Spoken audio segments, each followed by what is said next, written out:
What's up? What's up? What's up? What's up, Jacob? How you doing today, man? How y'all doing, guys? Welcome back to TD Fans Talk. Y'all already know what time it is. I know you've already seen the title: breaking news, injury update on Ryan Tannehill. We're gonna just wait about 1 minute while we get a following in the room. Before I get started, we're gonna discuss an article that just came out that gives us more insight on Ryan Tannehill. And guys, before we even get started, I don't want to discourage anyone, but I don't like it. It's a lot to discuss in regards to his injury. Um, but at the end of the day, it doesn't rule out that he will be out for the season. But we will discuss. So I'm gonna give it about another minute, let the room fill up, and then we're gonna get straight to it, guys. What's up, Jacob? What's up? What up, Jamie? Um, Tavares Johnson, what's up with you, man? David Holt, same thing. I'm good, Jacob. I appreciate you asking, man. I am good. Just my wife's getting on me about my hair, say I need to shape it up, but I promised that I was gonna let it grow until our season was over, and it's getting rough. So I might just get an edge up or something, man. Um, Even though Tannehill is our guy, do you think we will get another QB in the draft? I don't know. We're gonna discuss that whenever we talk about this topic. But it's some real good information. We actually hearing from experts now, expert doctors on the issue, and it basically helps me understand the issue a lot better myself, and hopefully I can help you all understand it better as well, man. I don't think he hurt. They're just not sure who to go with. David, come on, man. Come on, the NFL literally fined the Dolphins because of the injury report with Tannehill. He's definitely hurt. We're gonna talk about it with this article that just came out. Once again, we got some facts from a doctor who, based off of what I'm reading, hey, this is the closest thing for me to believe over anything that I've seen so far in regards to Tannehill, man. Man, we get teased every year. But don't mention it. We're still gonna hope that he comes back and we make this playoff run. But I know what you mean, man. Man, first time commenting, but I'm always watching. Great work. D Florenville, I appreciate that, man. I'm happy to hear you always watching and now you commenting. That's what's up, man. Hey, join the party, baby. You can comment anytime. Daniel D. Hey man, how are you? I'm good, man. I'm good. My sons, they still, a little under the weather, but they getting a little better, guys. We're gonna start in about 30 seconds. We got 31 people in the room, so that's a good following in the middle of the day. Hey man, how are you? I'm good, Daniel. Tanny got the folks. What does that mean, Kareem? Let me know. Hey TD, yes, you are the number one Dolphins fan. I try to be. I'm not gonna say I'm the number one because if you claim to be the number one or anybody claims to be the number one, it doesn't make me more than them just because I get paraphernalia and all that. It's in your heart, baby. It's in your heart. All right. It's in your heart, baby. You gotta live it. Dolphins for life, baby. Dolphins for life. Hey TD, let's see here. We need to draft a QB. I'm tired of him.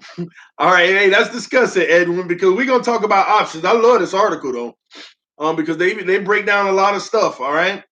What's up, my brother? It's been a while. I was off today. Finally, we need a QB. I don't know. We're gonna discuss it. I'm about to dive right in and get started, guys. Last few comments before I get started. His shoulder can't get right. I know, but hey, need Tanny to have Brock's control of the offense, not so mechanical. Man, we're not even worried about him, what his control over the offense. We trying to figure out how to get this man healthy. So, without further ado, guys, we're gonna go ahead and get right into it. But don't forget, it's 42 people here and only 5 people hit the like button. Y'all know the rules. Let's go. Hit that like button. Hit the like button, baby. All right, guys. So if you're commenting in the comment section, I may not read it right away because I'm about to get into this article. But let's go ahead and talk about it, okay? I'm gonna do some reading and then I'm gonna do some discussing, okay? So let's go ahead and dive right in because this is a serious issue that's been plaguing our team for years. The health of Ryan Tannehill. Is he reliable? Is he able to stay healthy enough to win us games? Do we blame him whenever we're down and not getting the job done? All of those things. Fans everywhere, so divided. We need Tannehill, get rid of Tannehill. All of that crap is happening, okay? But At the end of the day, he is our starting quarterback when healthy. So we need to discuss Tannehill right now in the most recent reports that came out late last night. And this is from a doctor, okay? This is from a doctor that used to actually work with the team. So let's get into it. His name is David Chow. Actually, not just with the team, just a doctor that worked in the NFL. I think he was with the Chargers and things like that. Though Dolphins quarterback Ryan Tannehill said he hopes to return on November 25th in the Indianapolis game, okay? Even though he said that, that's probably not going to happen. All right? And this is what the doctor said. And we're going to talk about why he said it, okay? Basically, who this doctor is, he comments on medical issues around the NFL now because he knows the ins and outs when teams are full of crap or mislisting things, all that type of stuff, okay? All right, so he's basically said it's highly unlikely that Tannehill will be ready to play against the Colts game, which follows Miami bye, okay? In fact, he says Thursday that there is a greater chance he is done for the season than he's going to be playing in the Indianapolis game.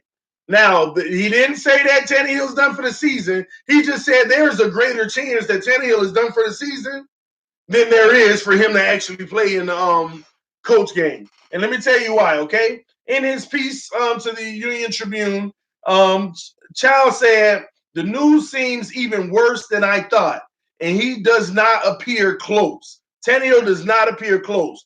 No one covers what is happening in our community better than we do. And with a digital, I'm sorry, I'm reading the ad, sorry. Chow wrote that Tannehill will not play until December at the earliest, noting that Tannehill's words tell us there is a tear of his shoulder capsule, okay? The doctor is basically saying Tannehill's words are literally telling us, for all you non-doctors, for all you uneducated people in the medical field like myself, if you really listen to his words from an expert from the medical field, Tannehill is not even going to play until December. And there is a tear. It has to be. Based off of what Tannehill is telling them, there is a tear and not and the tear is in his shoulder capsule, okay? Now they've been saying there's no tear. They've been saying no tear. Now let's talk about why Chow say that there is a tear, okay? We're trying to get it to heal up because every time the arm goes through that motion, it stresses the capsule, Tannehill said. That's the goal right now, is just to let the thing tighten back up, heal up, and then get back to throwing during the bye. Chow wrote, the words heal and tighten back up mean that there is at least a partial tear. There has to be a partial tear if it needs to heal and rest back up, okay? Now, he goes on to say, the Dolphins have said there is an injury to his shoulder capsule, but not acknowledged any tear, okay? Chow said it usually takes a minimum of 6 weeks. Minimum of 6 weeks. The Green Bay game is the 5th week, guys. It takes a minimum of 6 weeks before one can stress the capsule, okay? And basically use it, basically. Stress it out. Start throwing and stuff. A minimum of 6 weeks before he can even start putting stress on it, okay? Once a quarterback can throw it, it is still typically weeks before he is ready to play. So we have a timeline, finally, guys. We have a timeline of it's going to take a minimum of 6 weeks, meaning by Sunday. Not this Sunday, the bye week Sunday. Next Sunday is the 6-week mark where he should be able to start to stress his arm. And it will take typically weeks before he's ready to play after that point. So he goes on in this article to say that those weeks might be 3 weeks after. That's the Colts game, that's the next game, and the next game. And that's why he's coming up with the conclusion, at the very least, he will be back in December. Not this November stuff that we're all hoping for at the end of November, guys. At a minimum 6 weeks just for him to start stressing it, okay? Tannehill will miss the 5th consecutive game when the Dolphins play the Green Bay Packers on Sunday. The Dolphins plan to have Tannehill rest his arm for 1 to 2 weeks with the hope that he can return for the Colts game. And this is coming out of Miami. That's kind of proving actually what Chow was saying. If they plan on resting his arm for another 2 weeks, that means week 5, which is the Packers, and week 6, which is the bye. He's right on with this timeline of a minimum 6 weeks. So we give him that because Miami's basically confirming it. I think what it is, they just didn't want to tell the fan base that there was a tear. They don't want people to know that there was a tear because they probably feel like it would have been a huge uproar. The going 3-0, 3-1, starting the season so well, and now your starting quarterback got a tear. They already know the fan base was like, we started so well, we got to go do something now. Go get that quarterback, trade for that. They already knew it was going to cause panic and pandemonium. They already knew this, okay? This is my opinion now. They knew what it would cause for the fan base to know for a fact he has a tear and he's possibly out up to 9 weeks. 9 plus the 4 games he already played, that's 13. Plus the bye is 14, leaving him only 3 weeks left to play in the regular season, late in the regular season. Buffalo, Jacksonville, and I think Minnesota.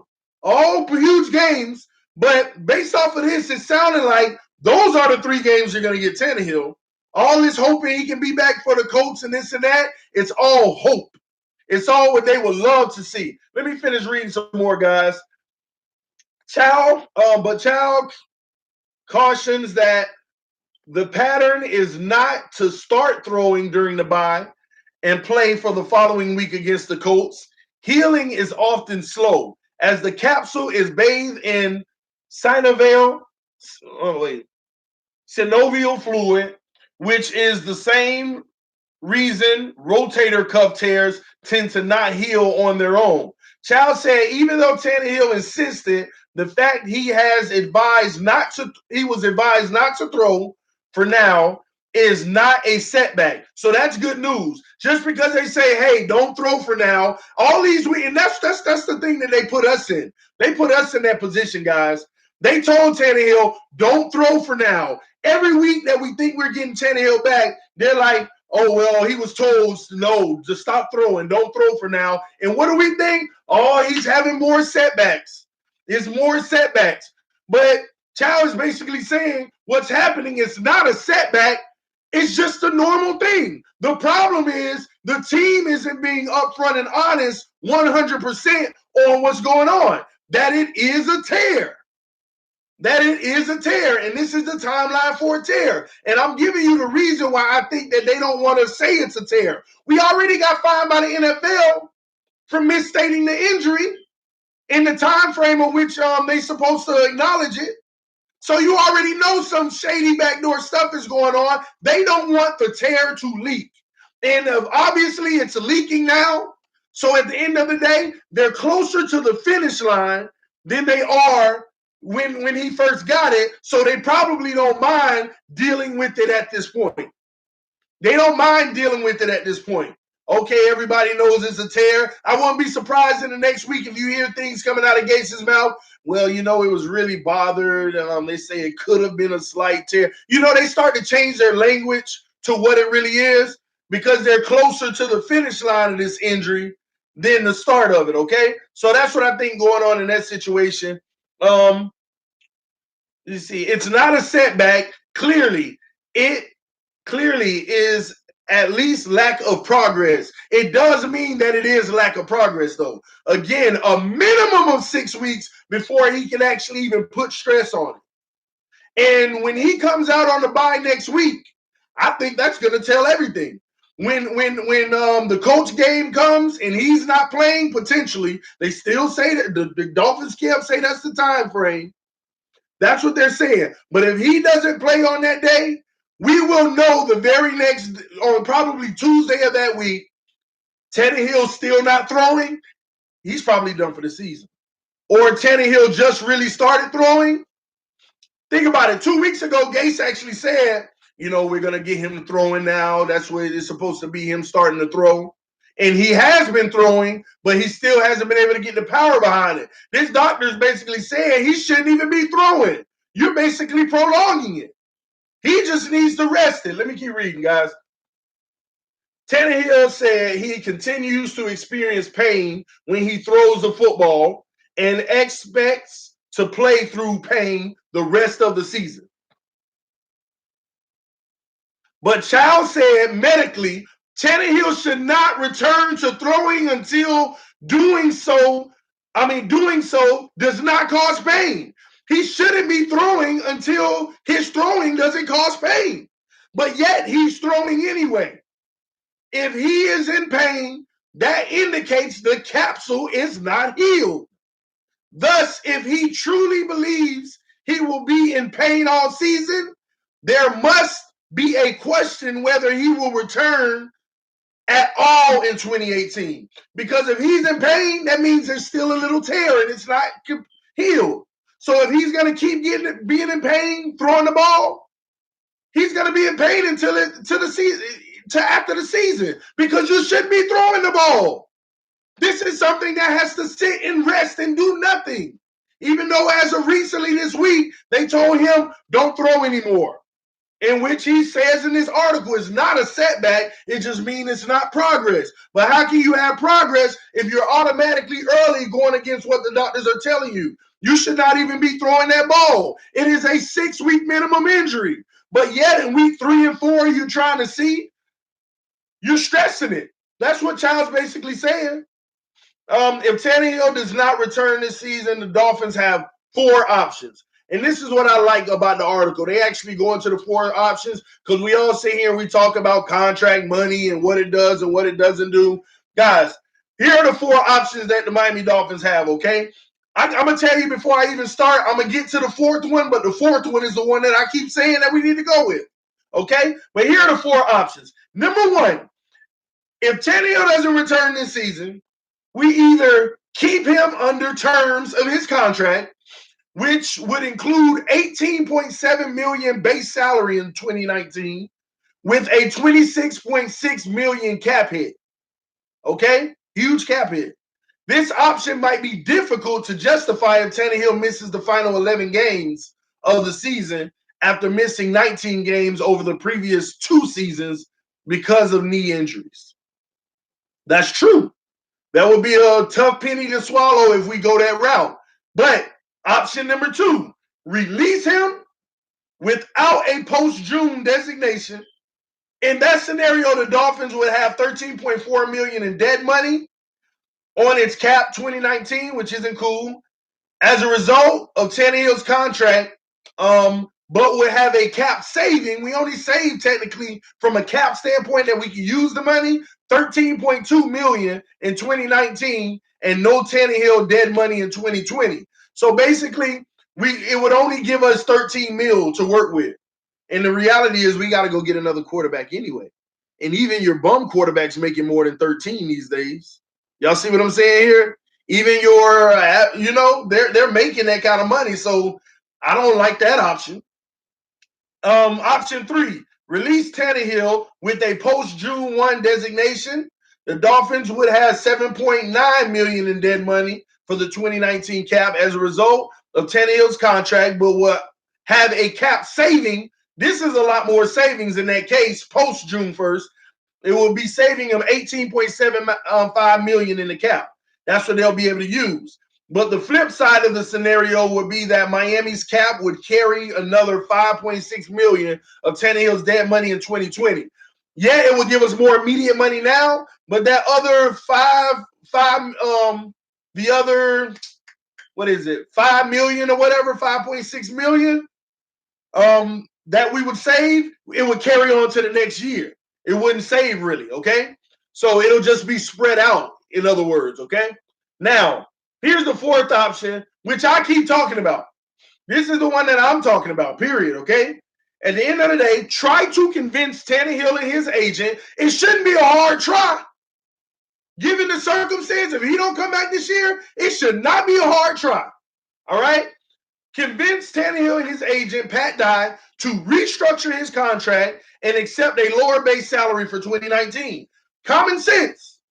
All those other options is still going to cost us dead money we weren't even able to use because of it. Wasted.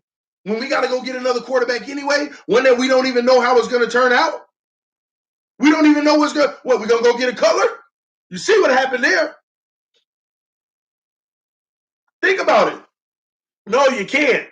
You got to restructure. And because, I mean, y'all got to think about it. The injury isn't like, oh, it's his knee again. Oh, it's his knee again. Oh, it's his knee again. Y'all saw the hit. Y'all saw what happened. That happens. You know, it just happens. But I think that would be the best option. So to sum it up, guys, think about it. Tannehill shouldn't even be throwing the ball right now. I know what it is he's fighting to come back. He really wants to, and we appreciate that. Thank you, Tannehill, for wanting to be on this field and make a contribution to the team. But in a situation like this, follow the doctor's orders. I don't believe in the coach game now after reading this. I don't. If we lucky, we're going to get Tannehill back versus Minnesota, versus Jacksonville, versus Buffalo. And that might be a great thing. Going into the playoffs, if Osweiler can hold it down in the meantime, all we need Osweiler to do is go 500, guys. All we need him to do is go 500. Facts. We done played 9 games. We got 7 more to go. If Tannehill can make it back for those last 3, Osweiler got 4 games left. Can Osweiler take us 2-2? Can Osweiler make us 2-2, y'all? And with the schedule coming up, his hardest battle is Green Bay. Hardest battle is Green Bay. And then he has the Colts. Then he has, I believe it's Buffalo. Hardest thing is this one game. Then he has the Patriots. So conventional wisdom would tell you we may lose the Green Bay and the Patriots, but we should beat the Colts and Buffalo. If he can at a minimum do that, that would be big time for us, man. That would be big time. But who's to say Osweiler may not be able to pull out a 3-1? This Green Bay game is everything. I keep telling y'all that. This Green Bay game is everything. It is everything, y'all. This Green Bay game is bigger than people are putting on, man. This is everything. Everything. But listen, this tells me everything I need to know about Tannehill's injury. I'm tired of listening to what Gay's saying. I'm tired of Tannehill. You know, I'm working. I'm just trying to get back on the field, letting it rest, but still working hard. No, I ain't listening to no more of this crap. They call him in the office. Here's the reality. You might be out at a minimum 9 weeks, 6 to heal, 3 to straight up just be back into it. Okay? 6-4 to be fixed and 3 to actually rehab it and be done. I mean, 3. So that's 9 weeks. You got a minimum of 9. That will bring you back for the last 3 games of the season. And that's a minimum. What if it doesn't work out in the minimum? What if it's 10 games? What if it's 11, maybe even 12? You may not even play this year.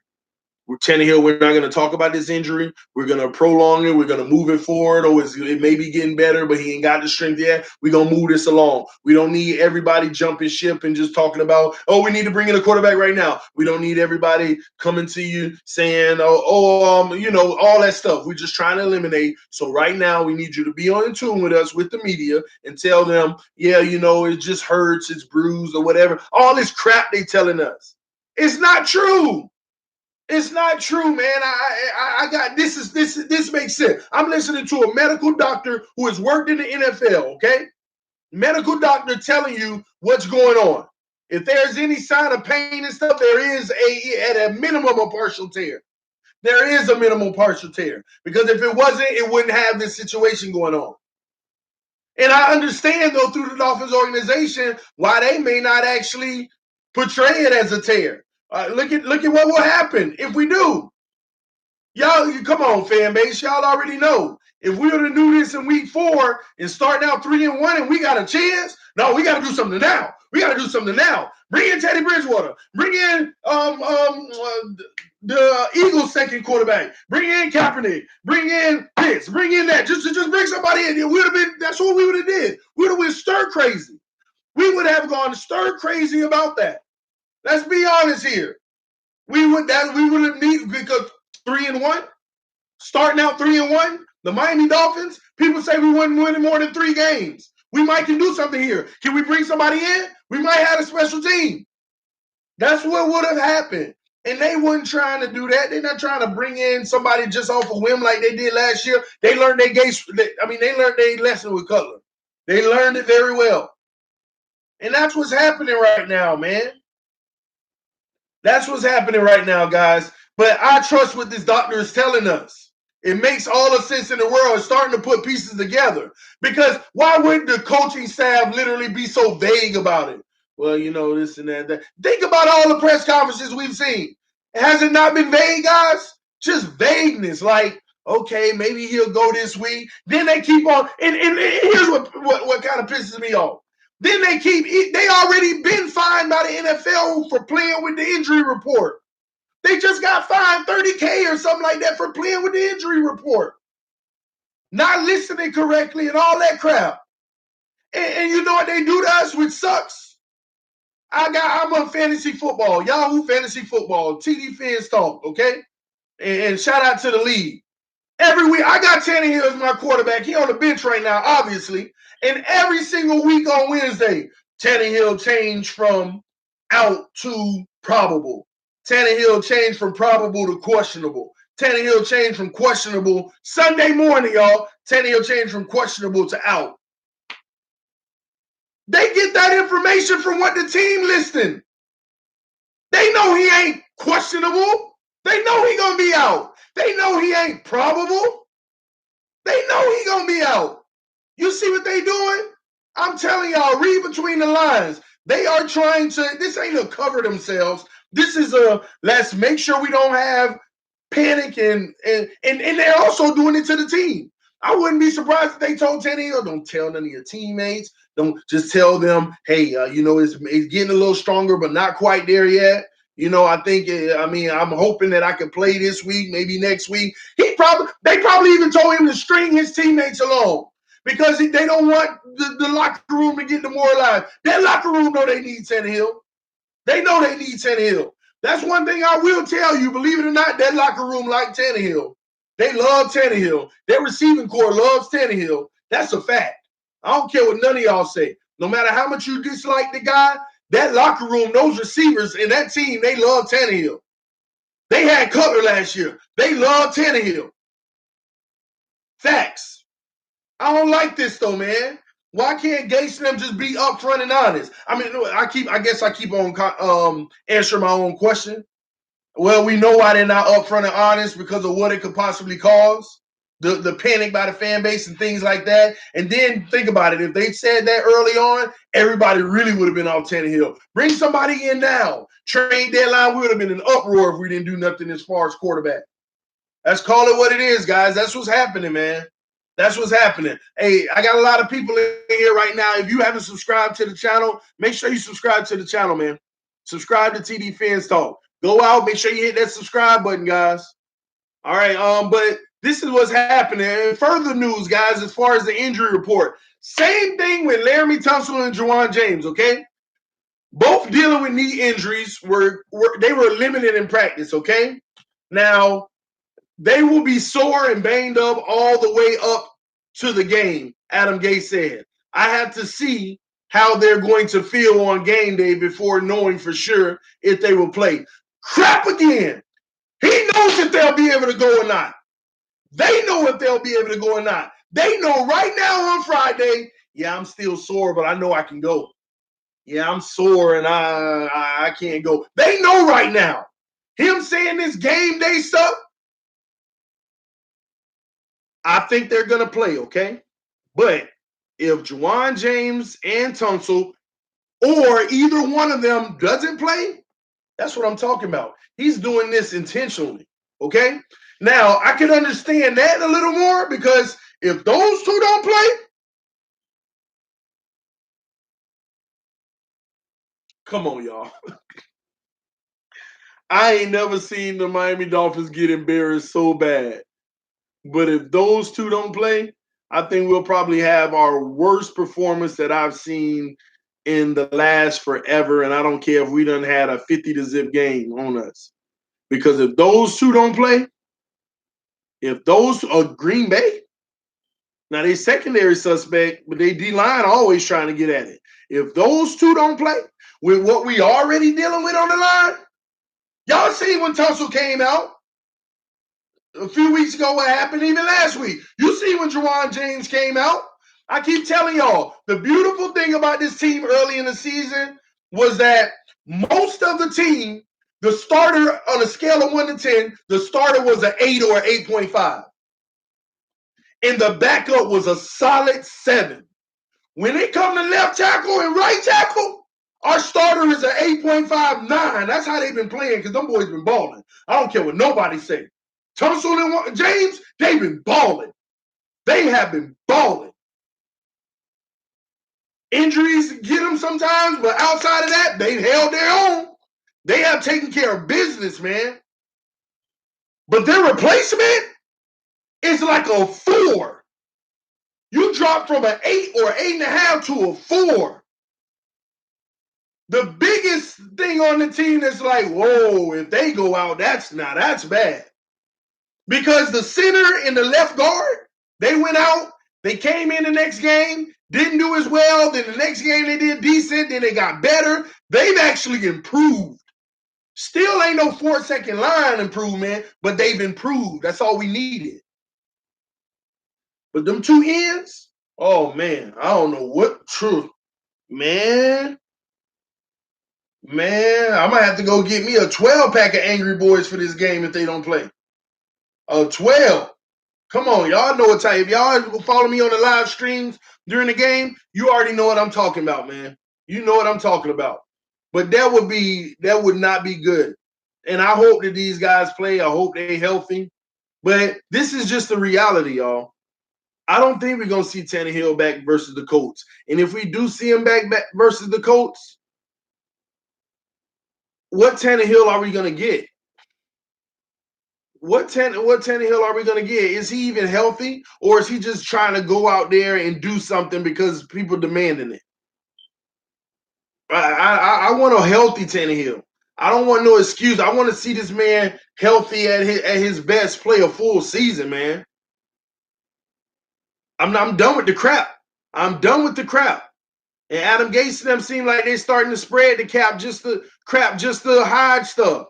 Forget that, man. We done, as fans, we done been through too much and still right here with them. We still right here with the team. We done been through too much. Y'all know what I'm talking about. We done been through too much. Too much. If you don't feel like you've been through too much, you ain't no real fan. I don't care if you've been with the team a fan for 1 year. You done been through too much already. Facts. I got to say it again just because it's true. We've been through too much as fans of the Miami Dolphins. And we still here, rocking, ride or die, win, lose, or draw. We tired of the crap, man. Be 100. Be 100 with us. Tell us the truth so we can understand this stuff. Instead of all these you misdirecting the fans. Like we your defense or something. Now, I understand some fans are the defense versus the team. It's crazy, but come on, man. We done been through too much, y'all. We done been through too much. We deserve the truth. We deserve to know what's going on with our team. We don't want to know fake injury reports. We don't want no hope week after week after week after week. We want the real deal. What is the deal? Because when they do stuff like this, they're hiding the fact that Greer and Tannenbaum ain't getting it done. When they do stuff like this, because when stuff like this happens, if you know your starting quarterback gonna be out 9 games, they knew it if it was a tear, y'all. If it's a tear, they knew that a day after that game he tore it. I don't care if it's a partial tear. They knew the day after. Don't be shocked. Don't be fooled with this crap, man. I'm telling you, they knew this the day after. Here we are 5 weeks later, and they're preaching the same crap. Well, it's day to day. We're keeping an eye on him. He's sore in the arm. You go from sore to bruise to injury on the cup. Man, come on, y'all. Come on. That's Tannenbaum and Greer. If you know your starting quarterback going to be out for a minimum 9 games after 4 games, 9 games after the 4th game, 13 weeks out of 17 weeks in the NFL, out, minimum. So it could be more, but minimum. They already know they were supposed to go get another quarterback. They already know that. But we would have never known better because, he's going to be back in 2 weeks. Hell, what was even more aggravating is the fact that the Chicago Bears game, I'm at the game, I fly to Miami, I go to the game, and I'm pumped. I got my Tannehill jersey next to me. I got my other Dolphin, all black Dolphin stuff on. And I got my Tannehill jersey ready to put it on and go into the stadium. We stopped by this shop across the street from the stadium. We stopped by the beverage store first. But then we stopped by a Jamaican restaurant. They had good Jamaican food, I guess. Not really used to Jamaican food, but that was good. But we stop there, we eat, we go to the beverage store, and I'm in the beverage store with all these Chicago Bears fans buying bottles and doing this and that. They about to tailgate. And right on the TV, breaking news. Tannehill will not play today. What's going on? Sore shoulder or whatever they talking about. They knew that 5 days before that there was a slight tear. Don't be fooled. Don't be fooled, y'all. They know already. And why you think they got fined? They investigated them the next week, and this week they got fined for it. They got fined for messing up the injury report. They know this stuff already. They delayed telling. It messed up Vegas. It messed up the sports booking. It messed up all kind of stuff. And the NFL ain't trying to hear that. You messing up money. If you don't think all that's tied in with the money and gambling and all that, man, that's why I was breaking news on ESPN. Otherwise, they would have had a banner down at the bottom. Ryan Tannehill not playing for the Dolphins today, shoulder injury. No, they were breaking news out of Miami. The Miami Dolphins, Ryan Tannehill will not be. They had to let the nation know right away because that changed a lot of decisions on a lot of stuff. A lot of money was involved. A lot of money was lost and a lot of money was won because of that situation. I'm telling you that. Even going overtime and all of that, they project things to be different if Tannehill was there. It might have been a lower score game. Dolphins could have blew them out. If the Dolphins could have lost, who knows? I'm not sure. But at the end of the day, they know this crap early, but they pull stuff like this. Why do you think the NFL fined them? Why do you think they fined them, man? Let me go back to see some of y'all comments, what y'all talking about, man. Let me see what some of y'all been talking about. Man, y'all been commenting for a while. Ooh, man, oh, wow. I guess I'll start at the bottom, guys. If I miss your comment, just try to re-put it, but I'll hit some of y'all comments, man.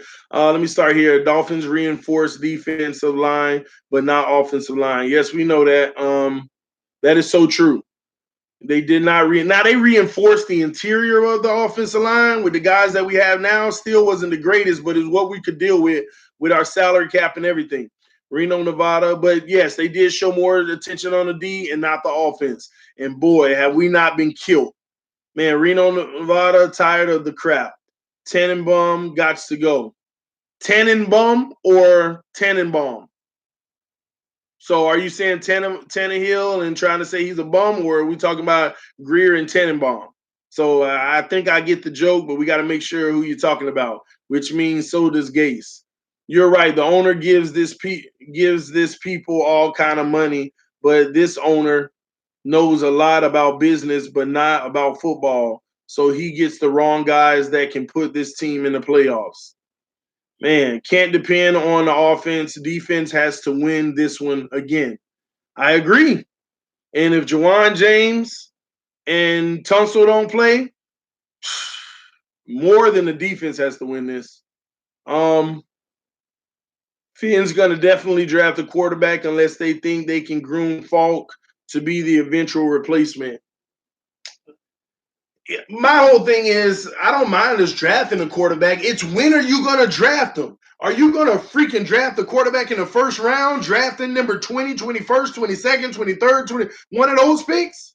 We're not getting a top 10 pick. I don't think we're getting a top 15 pick. Come on, that's tough, man. I don't like it. And then on top, I don't care. We were getting the top 10 pick. Do y'all see what the top 10 picks have turned out to be over the last few years? And we want to put all of it on that? Y'all better go with option 4 that I read. Restructure that contract, man. Restructure it. And I understand they're injury prone, but at the end of the day, it ain't like we ain't sitting here watching the injuries. Any quarterback could have went down from what happened to him. It ain't like an Arian Foster. Arian Foster free. He's going for the touchdown. Oh, he starts limping and falls. Just self-proclaimed injuries. That's not what's happening to Tannehill. Now, if those was happening, Tannehill, I would have been said, get him out of here. No. That's one of those injury people. But when you get injured off of somebody hitting you or you throwing it and they extending your shoulder or direct hit to the knee, anybody goes out like that. The better question, because some people say, well, every quarterback don't deal with those kind of injuries. Why isn't Brady? Brady only got injured once like that. My point exactly. Why? See, that's the difference. Again, I state, if it was an injury where he's just running and all his knee blows, it's all on him, nobody touched him, which you have a lot of players that's like that, get him out of here. But we literally, every Tannehill injury, we see the physical evidence of something that bam, or something that did it. We see the physical evidence, okay? Now, instead of worrying about him getting injured on something that any quarterback would get injured on, we need to ask, why are people hitting him to where that can happen? This man had like 4 injuries now that weren't just, that just happened. They happened because of a result of something. Attributables, guys, we talked about this. Attributables. Why did his knee get blown out? Why did his shoulder get pulled back like that? What happened to make that happen? So don't give me all these other quarterbacks deal with stuff. They don't get injured like that. Do you see that kind of stuff happening to Brady? Straight knee impact, and when it does, look what happened. Do you see all through the game, Brady cocking back to throw and they resisting and he's still following through? No, you might see a bam, a hit or something like that, but an actual resistance play where he's throwing and the other person ain't hitting it, he pulling it back too? Come on, man. Somebody just said, and I'm going to kill this notion, somebody just said, no pocket presence. Tannehill has no pocket presence? Listen, let me tell you straight out, you couldn't be more wrong. Tannehill has pocket presence. It's one thing when you're in the pocket. Pocket presence only works when one man is getting beat, but he still has his man, and you slide up. You see, see, some people don't even know football, okay? Let me tell you what pocket presence is for. Pocket presence ain't for the quarterback to actually get free. Pocket presence is to allow your offensive lineman to regain his block. If he's getting beat around the corner, you step up. The only way they get to you, they got to run right back into their man and they re-engage the block. That's what pocket presence is. Pocket presence is maintaining the pocket by your movement. But you can't have pocket presence when you absolutely get beat. Ain't no such thing as pocket presence if you come in uninvaded to the quarterback. It ain't no pocket. That's like your back pocket that you put your wallet in. One side is ripped. Straight down. This side is gone. You just got a flap. That ain't no pocket. Facts. It's not a pocket. Coming uninvaded to the quarterback is not a pocket. Great quarterbacks that have great pocket presence, their line is blocking, but they're starting to lose leverage and it's collapsing. You make one move and everybody got a better chance of re-engaging.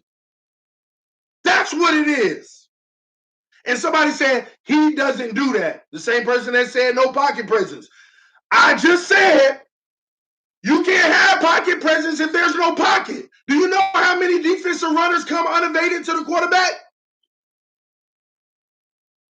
Do you know how, even the one with his shoulder, Tannehill backed up. He stepped up, didn't win with his arm.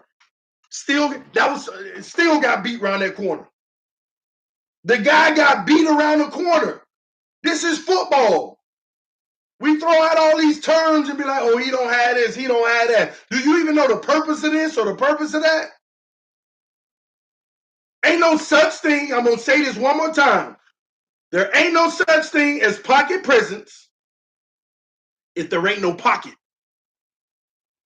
If there ain't no pocket, ain't no such thing as pocket presence. Because every time I tell people what makes Tannehill suck, they throw these general terms. Oh, well, he holds the ball too long. He has no pocket presence.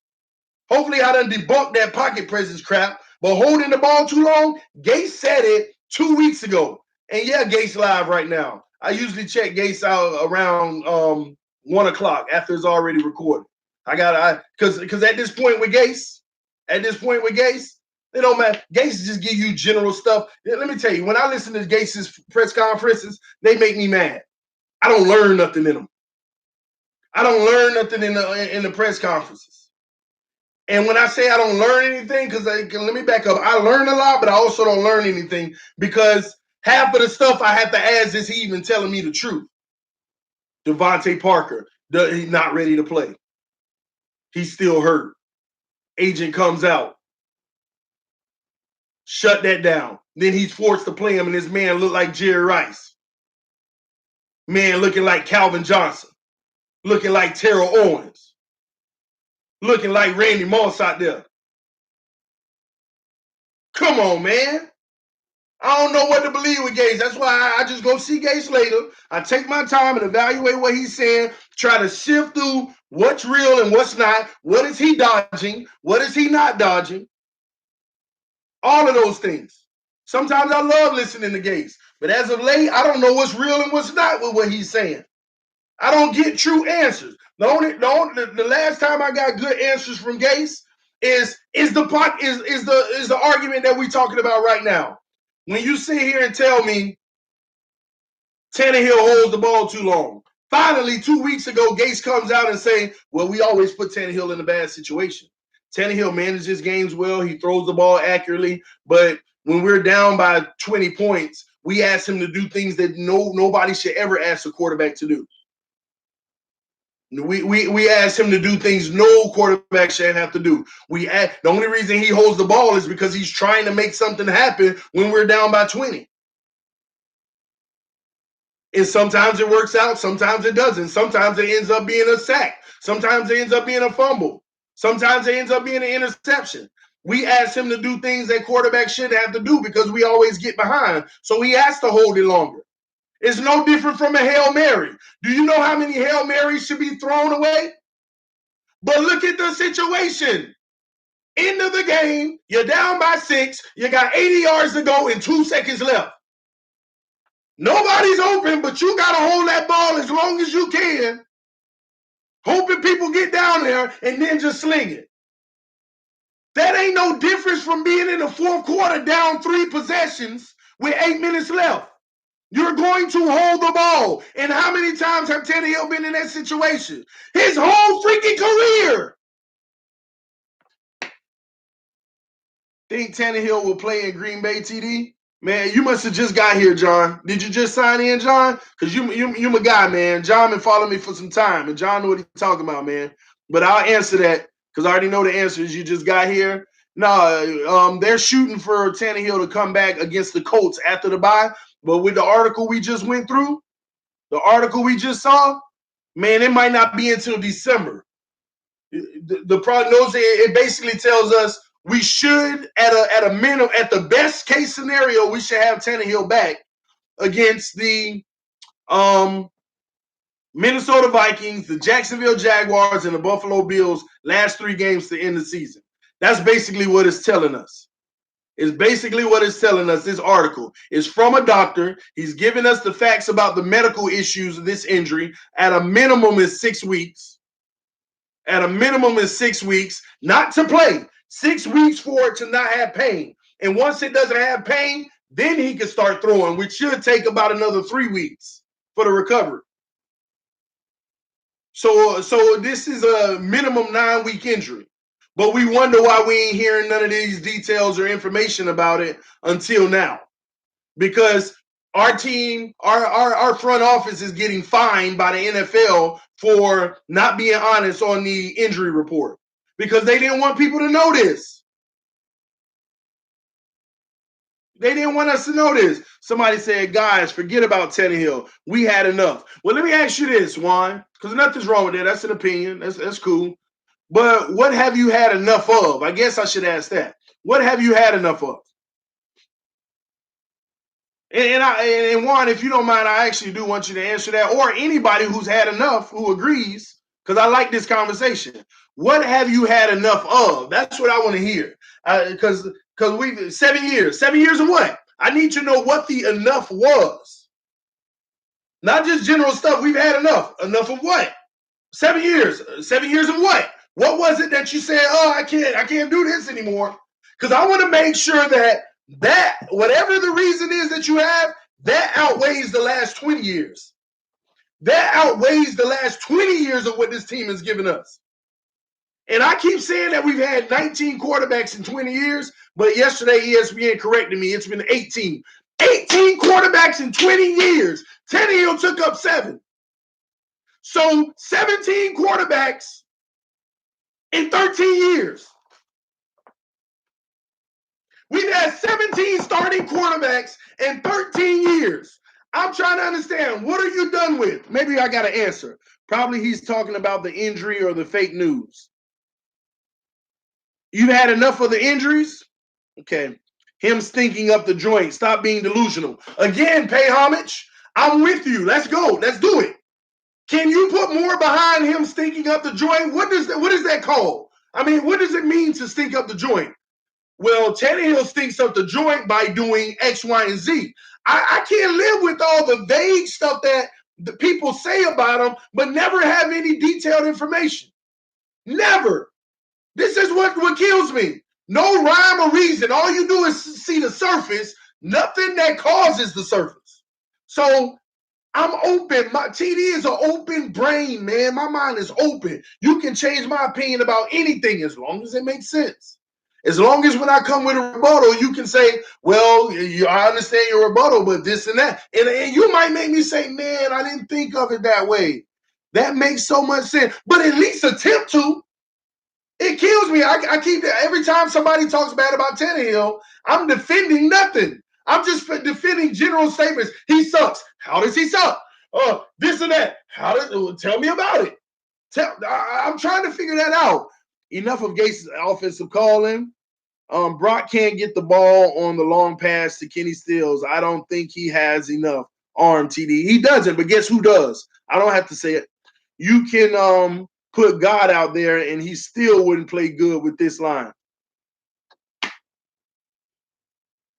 I wonder if those same people would say, oh, we're tired of this. We're done with God. We're tired of his injuries. I don't get it. I don't get it. Pure fins, attributables from bad line. It's not even just a bad line. It's always been something. It's always been something, man. But that's the biggest part to me. The Cincinnati game. 7 Stitch. Tell me about the Cincinnati game, sir. Tell me about it. Don't just say, once again, a lot of people get these vague answers. Give me more. The Cincinnati game. What about it? Okay? This is a receiver that wants to be a good quarterback. The only reason he got the chance to be a QB is because the coach from Texas brought him here. Nothing you say, I don't know if what you're saying is true, but what's the difference? Even if what you're saying is true, I'll go on a limb and say 100% of what you said is true. What does that have to do with anything? He is a receiver that wants to be a QB. What's wrong with that? He is a QB. He achieved his goal. They are pressed. If they reported what you are saying, TD, next year they would have to have gotten of another QB. Wait, next year they would have to have gotten of another QB. They are pressed. If they reported what you are saying, TD. Hey, elaborate a little more, college man. I want to make sure we're on the same page with that. It goes deeper than the players. I think you meant players. It does go deeper than the players. But most of a general football fan, like some people who give the vague statements, Tannehill sucks, won't say why. All they are individuals who watch the game. Oh, man, look, man. Tannehill got sacked again. Why did he get sacked? The offensive line sucks. Why did he get sacked? Oh, he held the ball too long. Why did he hold the ball too long? Do you see that it's the fourth quarter? Do you see that there's 8 minutes left and we're down 3 possessions? What do you want him to do? Keep throwing it away? And then you're going to say Tannehill suck anyway. First down, nobody's open. Throw it away. Second down, somebody's open. He gets a 3-yard pass. 3rd and 7, nobody's open. Throw it away. Man, Tannehill ain't getting nothing done. He ain't doing nothing, man. He needs to take chances. All right, nobody open, take a chance, picked. Oh, if he was great, he wouldn't get picked. It wouldn't happen that way. Do y'all watch film? The one thing that's been very disappointing to me lately, and I haven't even talked about this recently. I'm glad I'm going to talk about it now. The one thing that I can be honest has disappointed with me recently, more than the offensive line, believe it or not, the receiving core. It may shock some of y'all for me to say that. The receiving core has disappointed me more and more the more I watch film. I used to always watch film, but at the level I watch it now, having Sunday ticket and replaying the game and going back just watching play after play, whose fault was that? Okay, man, he came right around the corner. Or this and that, and this. When you watch them receivers, guys, and this is fact, y'all, this is fact. I'm not talking about the receivers because we got weapons. We got receivers that can catch that ball. I love our receivers from their skill standpoint. But one thing that they're not doing, and it is killing our quarterbacks, is even killing Osweiler in some cases. I've been watching the film, it's even hurting him. The only thing I get on with Osweiler, you got a wide open man. You overthrowing him. But let me tell you what's killing us with the receivers. If a defense plays man-to-man and jam them, they can't even get off of coverage. Let me tell you how bad it is. I saw multiple plays yesterday watching film where the defense bump them, right? And the quarterback's looking at a target and he's wondering, why in the hell do I have 2 wide receivers over here running into each other? Like, there's a lot of plays like that. Like the guy on the lead supposed to be going 5 yards and coming across the field. The next guy is supposed to be just going up the seam and come back. And next thing you know, they're getting like they hitting themselves. You know why? Because the guy that's supposed to be running 5 coming across, he getting bumped at the line and timing is off. He's already behind 2 seconds where the other receivers supposed to have a clear path, and they jumbled up. And he's on, and the quarterback got to go through a third progression. Okay, what's over here? Oh, I'm getting sacked. Or let me hurry up and throw it away because the pressure coming. Y'all don't pay attention to that stuff. Our receivers are getting abused when they are bumped. They are not getting off, and that goes to their size. We got speed, but those speedy guys are small. They can't take those hits from them corners and them nickels and them safeties and them linebackers that's man-to-man in them and jamming them. First step, jamming them. Why you think we always put the slot guy that run the bubble screen as the one off the line in a lot of cases? Because they don't want no jam. They want. Why you think our hot route, whoever the first progression is that should be getting the ball, they usually line them up off of the line now. They need separation. I actually like seeing that change from like 3 weeks ago that they've been doing. If that was even a change or it's just a play call, but it's something I noticed.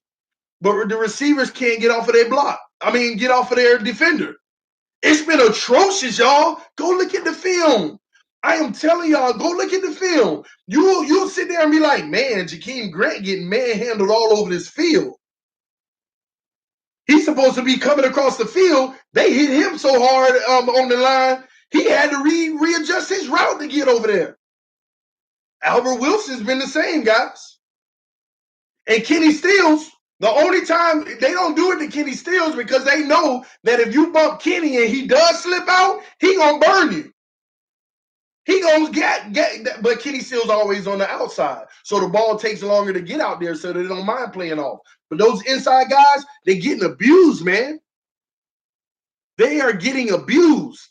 We know the O-line doing what they doing too, but it's bigger than these quarterbacks, man. But y'all putting everything on the quarterback. You're putting everything on the quarterback. It's unfair. Y'all ain't seeing what's happening on this field holistically. I keep telling y'all, go check out Anthony Saba.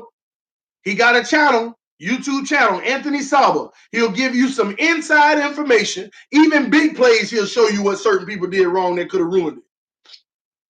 He does a great job literally showing you the film, playing it, pointing things out, showing you what happened. And the more I watch him and the more I go back and watch film myself, I'm seeing the true reasons. But when I come back and I talk to the masses, what do I hear? Tannehill sucks. Gosh, I want to believe you, but at least explain to me why. It's easy to blame QB because he has the ball in his hands. Explain how Brady has 10 seconds to throw the ball.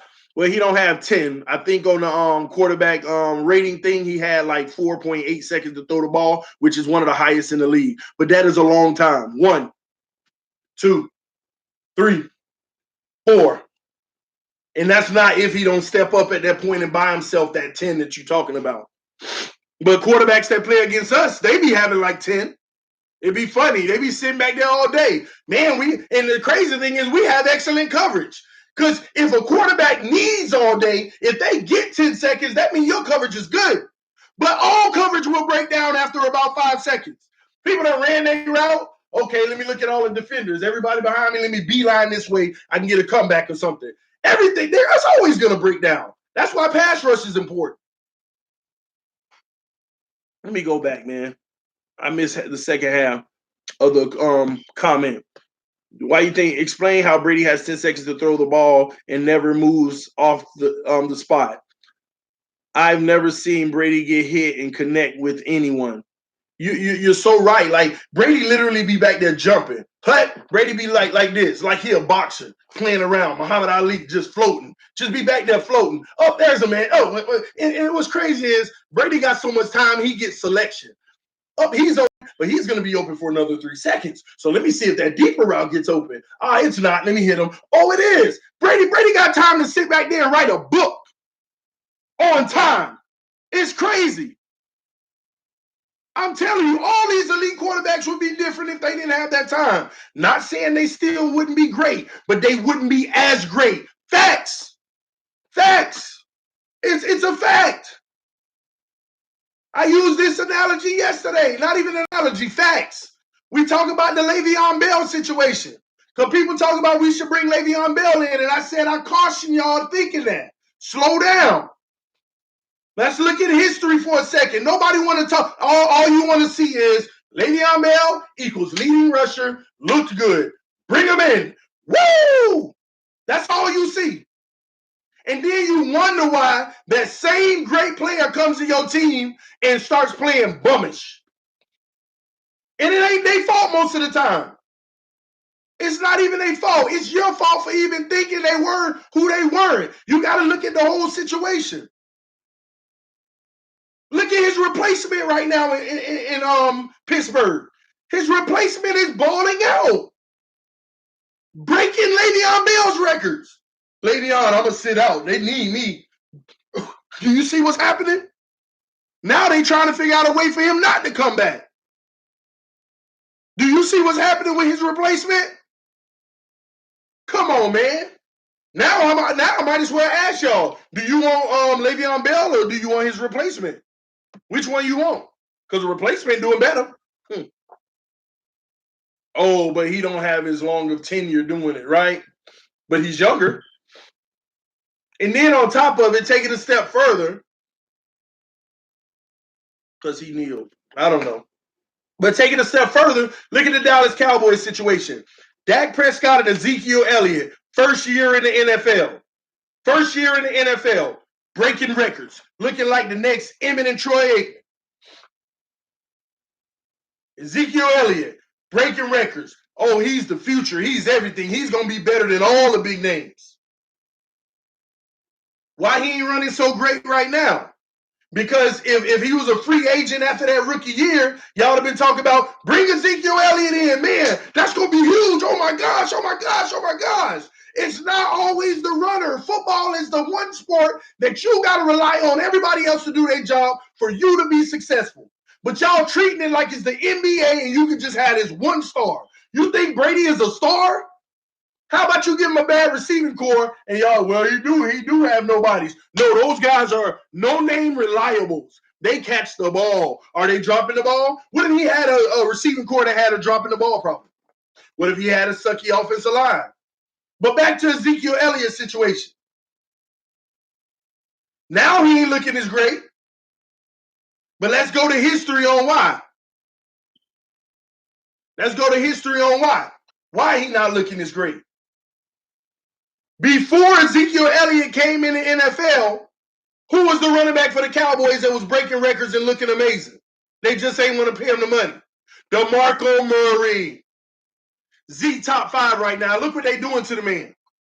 And what you mean by top 5? Let me make sure I understand that. What you mean? You talk about yards, or what are you talking about? Because I only compare Zeke to one thing: his rookie year. Because a running back should be getting better and better, right? I don't care what top 5 he in, he ain't doing what he did his rookie year. But back to the point at hand. DeMarco Murray was the Cowboys running back before Ezekiel Elliott.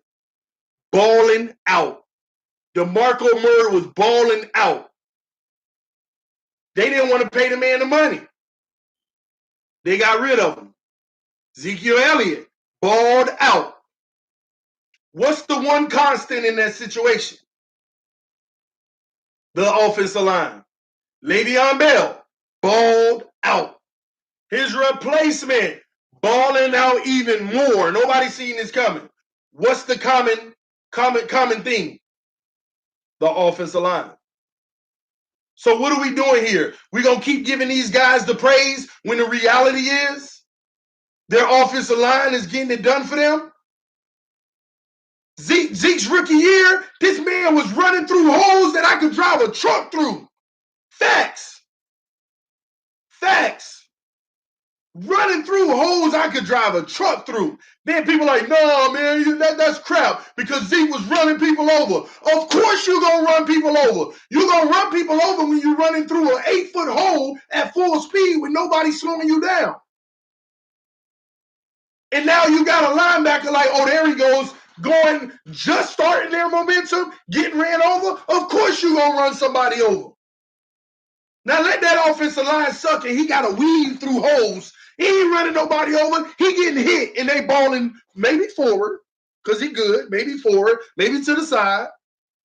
But yeah, you're going to run people over when you have no resistance and you running full speed and through a wide hole. Come on, man. Somebody say we need Bell. I'm not ruling Bell out. That might actually be a good pickup for the Dolphins. But I caution you, paying that kind of money on somebody we don't know if it's Bell or the offensive line. You got to think about this stuff and not just make a spurt decision because he's a great player. Because the league deems him a great player based off of his numbers. Do you know some of those same guys went to the Pro Bowl on the O-line? Facts. Ezekiel rookie year, you know how many of them guys went to the Pro Bowl? If I'm not mistaken, it was like 3 and 4 should have went. But we don't talk about this kind of stuff. We just look at the player, their production, and not even care about why their production has been what it is. Come on, man. Let me see what y'all talking about. Do you want Miami to get rid of Tannehill, or do you think he should be the guy going in the future? My true, honest opinion, okay? You know what bothers everybody about Tannehill? The truth is we still don't know. That's the truth. I don't care if you haters want to sit there and say, I know. The truth is we still don't know. And that's what frustrates everybody. We see greatness from him. Then we see like, and then he's hurt not to see if he can maintain the greatness. We still don't know, and that's the most frustrating part for Dolphins Nation. And that's what's really causing everybody to be, that's what it is. The truth is you don't know. Truth is, I don't know. I have a general gist. I believe he is if all the rest of the stuff is right, because every time everything else is right, we see a great Tannehill. This the first 3 games of this year ain't the first time that we've seen everything right. We've seen spurts in some of the other seasons of, man, this player played good, the offensive line block, look at Tannehill. That's a fact. We've never saw a full body of work long term, and that's what's irking us. But do I think he's the guy for us in the future? let me help y'all understand why TD says yes. Tannehill is the future. But let me help y'all better understand why. It's not about Tannehill of why he's the future. It's not about him, guys. If we know that we can go get Aaron Rodgers today, TD would be the first one. Can I sign? I would be the first one saying that, guys. But the reason why I say yes, Tannehill is the future and he is our franchise, I look at the team as a whole. I look at our salary cap situation. I look at the players situation. I look at the coaches situation. I look at the personnel. And Tannehill has to be the guy. Do you know what it will cost us? Put it like this. If we go sign a new quarterback in the draft and cut Tannehill, everything is scrapped. Everything is scrapped, guys. It's done. All these weapons we got, some of them will not re-sign because you're literally saying that you're going into a rebuild mode. Y'all think it's as easy as we got our guys right now on the roster. Next year, we're going to bring in a brand new quarterback, just like the Jets, and everybody gets behind them. And not only that, even if they do that, we could be looking at the next 5 years of just straight growing pains and frustration. And by the end of it, with a new quarterback, say that quarterback doesn't work out. Now we done lost it. Remember, it was actually a fight before Ndamukong Suh. Before Ndamukong Suh, we couldn't attract big name free agents. Y'all forgot that? Did y'all forget that? Did y'all forget? Not too long ago, we could not attract any big name free agents. We had to go out and overpay for Suh to change that culture. Name in the comment section right now, before Ndamukong Suh, name a big free agent we brought in. Big. Just the Dolphins couldn't do it. We couldn't bring anybody good. Reggie Bush. Did we get Reggie Bush in free agency? Or did we trade? Or that was Kenny Stills we trade. Y'all let me know in the comment section. Let me know in the comment section. And then I also want you to talk about why Reggie Bush no longer was with the team he left. I think it was the Saints. We couldn't, guys. We can't get big names. And we changed that with Suh. Overpaid to do it. Overpaid. And at the end of the day, I think Miami is starting to be a destination where people don't mind playing now. You bring in people that's proven, like Kenny Stills. You bring in people that's proven, like I don't care if they're old, like you're sitting and your Kilgores. They could have went to the Patriots for pennies on the dollar and guaranteed the Super Bowl possible. And help those teams be on their bench. They could have went to at least 10 other teams they could have helped. But they knew that they could start and they could actually make an impact with the Miami Dolphins. And look how those guys were playing. Look how they were playing early in the season. Like Pro Bowlers. Facts. We couldn't attract free agents, man. But as far as Tannehill, he is the guy, man. He's the guy. Because I look at the whole team. If we get rid of Tannehill, our whole situation is bad. Our cap space, we already lose money. Just think about 13 mil on your cap space. You can't use it, and you lose it for dropping Tannehill. Not only that, I keep saying to y'all, on a scale of 1 to 10, even if you give Tannehill, even if you want to be mean and give Tannehill a 6.5, because I think Tannehill is like a 7.9 quarterback. And if he can be consistent, he'll be 8.5-ish. But even if you want to say Tannehill is a 7.5 quarterback, and some of y'all haters will be like, oh, he'll 5. Even if you want to say he's a 7.5 quarterback, when you go in the draft, man, do you know how hard it is to find one that's better than a 7.5 rating out of 10? I keep on telling y'all, what if it was last year we got rid of Tannehill? Who in the draft last year would you have gotten? Would you have drafted You know what? That's what's crazy. Say we would have drafted somebody like Sam Darnold, and we would have been acting like the Jets right now. He young. The Jets would have swept us, and we would have been talking about he young. I mean, I don't like that he threw those 4 picks last game, but we got to develop. Plus, the offensive line was getting abused all day. Look, y'all would be quick to make the excuses for the first year guy because you got behind getting rid of Tannehill, so you are obligated to support the new guy. We're all obligated to support him. He's a Dolphin. I would support him too. We get rid of Tannehill today, and we start Osweiler for the future. I got to support the man. This is my team. Ride or die. But at the end of the day, y'all would be making the same excuses for the rookie, the new quarterback. Your beloved first-round pick. Your beloved first-round pick. You'll be making the same excuses. We could have Lamar Jackson. What would that have done with this O-line? What would Lamar Jackson have done with this O-line? And don't get me wrong, I love Lamar Jackson. I done followed him for quite some time.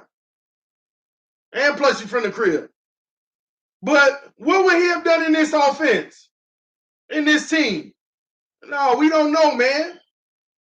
Run to the end zone. Not when you got a full defense spying on the quarterback because nothing else can get off. I mean, y'all think some of these, matter of fact, Lamar Jackson, what are he looking like so far this year, man? I haven't even kept up with him this year as far as what he's been doing, man. What Lamar Jackson been doing this year, man? We could have had Drew Brees twice. I'm tired of talking about we could have had Drew Brees. We already know that, but that ain't the case, man. Okay, TD, what are your thoughts on the Green Bay game? I'll give you that in a second. But another thing about Drew Brees wouldn't have been Drew Brees if they didn't invest in that line every year. See, they did it smart. They know that they got a Drew Brees. First of all, Drew Brees, from a scouting standpoint, he is not an NFL quarterback. He's too short.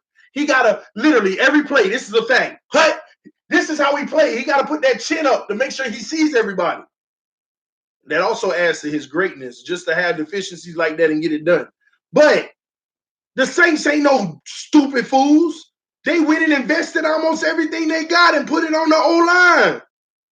If we going to do anything, we got to protect Drew Brees. Tom Brady gets the most protection. Drew Brees gets the most protection. You don't get it? These elite quarterbacks are getting protected. And I'm not talking about, they got a good line. No, they literally, the foundation of their team is to have a great line. A no question about it line. A no question about it line. Nobody can touch this line. Do you know if the Miami Dolphins had a no question about it line? Oh, man. Oh, my gosh.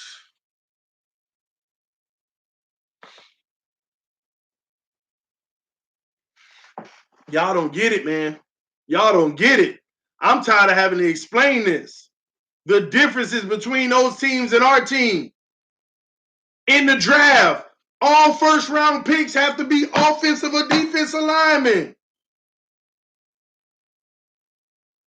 Come on, y'all. These great teams, do you know what they do in the first and second round every year? In the first and second round every year, first round pick, offensive lineman. First round pick the next year, offensive lineman. Why would you go get 2 new offensive linemen when you got 3 Pro Bowl offensive linemen already, and the other 2 that ain't Pro Bowl, they're elite. They're tight. They're good. Oh, because all it takes is for that Pro Bowl left tackle to have an ACL right now. Then he may not be the same player ever. Not only that, I done had him since his rookie year. This is his 4th year. He's Pro Bowl bound now, and now I'm going to get another stud. If that other stud work out this 1 year under this veteran, then, hey, I'm not going to give this veteran all his big money. We appreciate your services. We know you're one of the best in the game. We'll see you later, guy. Hey, come on, Rook. Second-year player that doesn't develop behind him. You're good. You're good, too. You're good, too. You're good, too. Go ahead and earn your Pro Bowl, too. Even if they don't earn a Pro Bowl, they still hold down their position.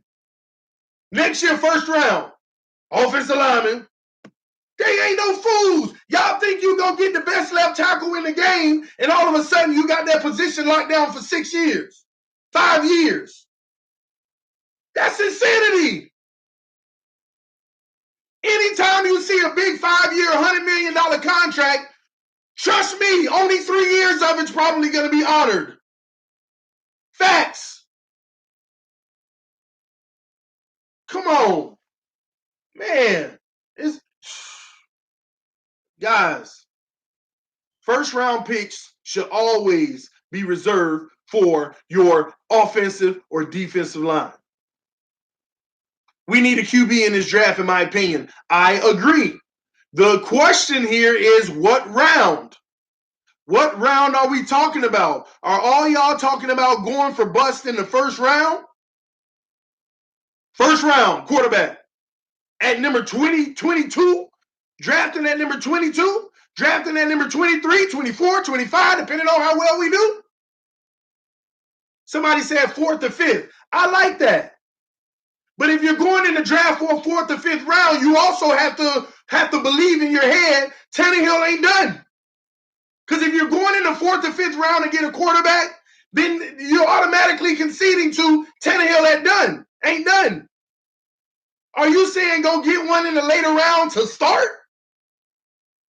That he's going to be Brady in day one? Come on, man. Draft a quarterback first 2 rounds. Oh, get 2 quarterbacks. Woo! If I heard that correct, get 2 quarterbacks. 1 in the first round, 1 in the second round. Man, do you know how hurtful that would be to this team if none of them worked out? And guess what? The odds are they won't. Not saying they will not. I'm not saying that one of them may not work out, but odds are you can draft a first round quarterback 5 years in a row and still don't find your quarterback. Odds. Look at the quarterbacks that's starting in this NFL right now. Half of them have been quarterbacking for 7, 8, 9, 10 plus years. Do you know why that is? And some of those teams have already drafted in the first or the second round an additional quarterback.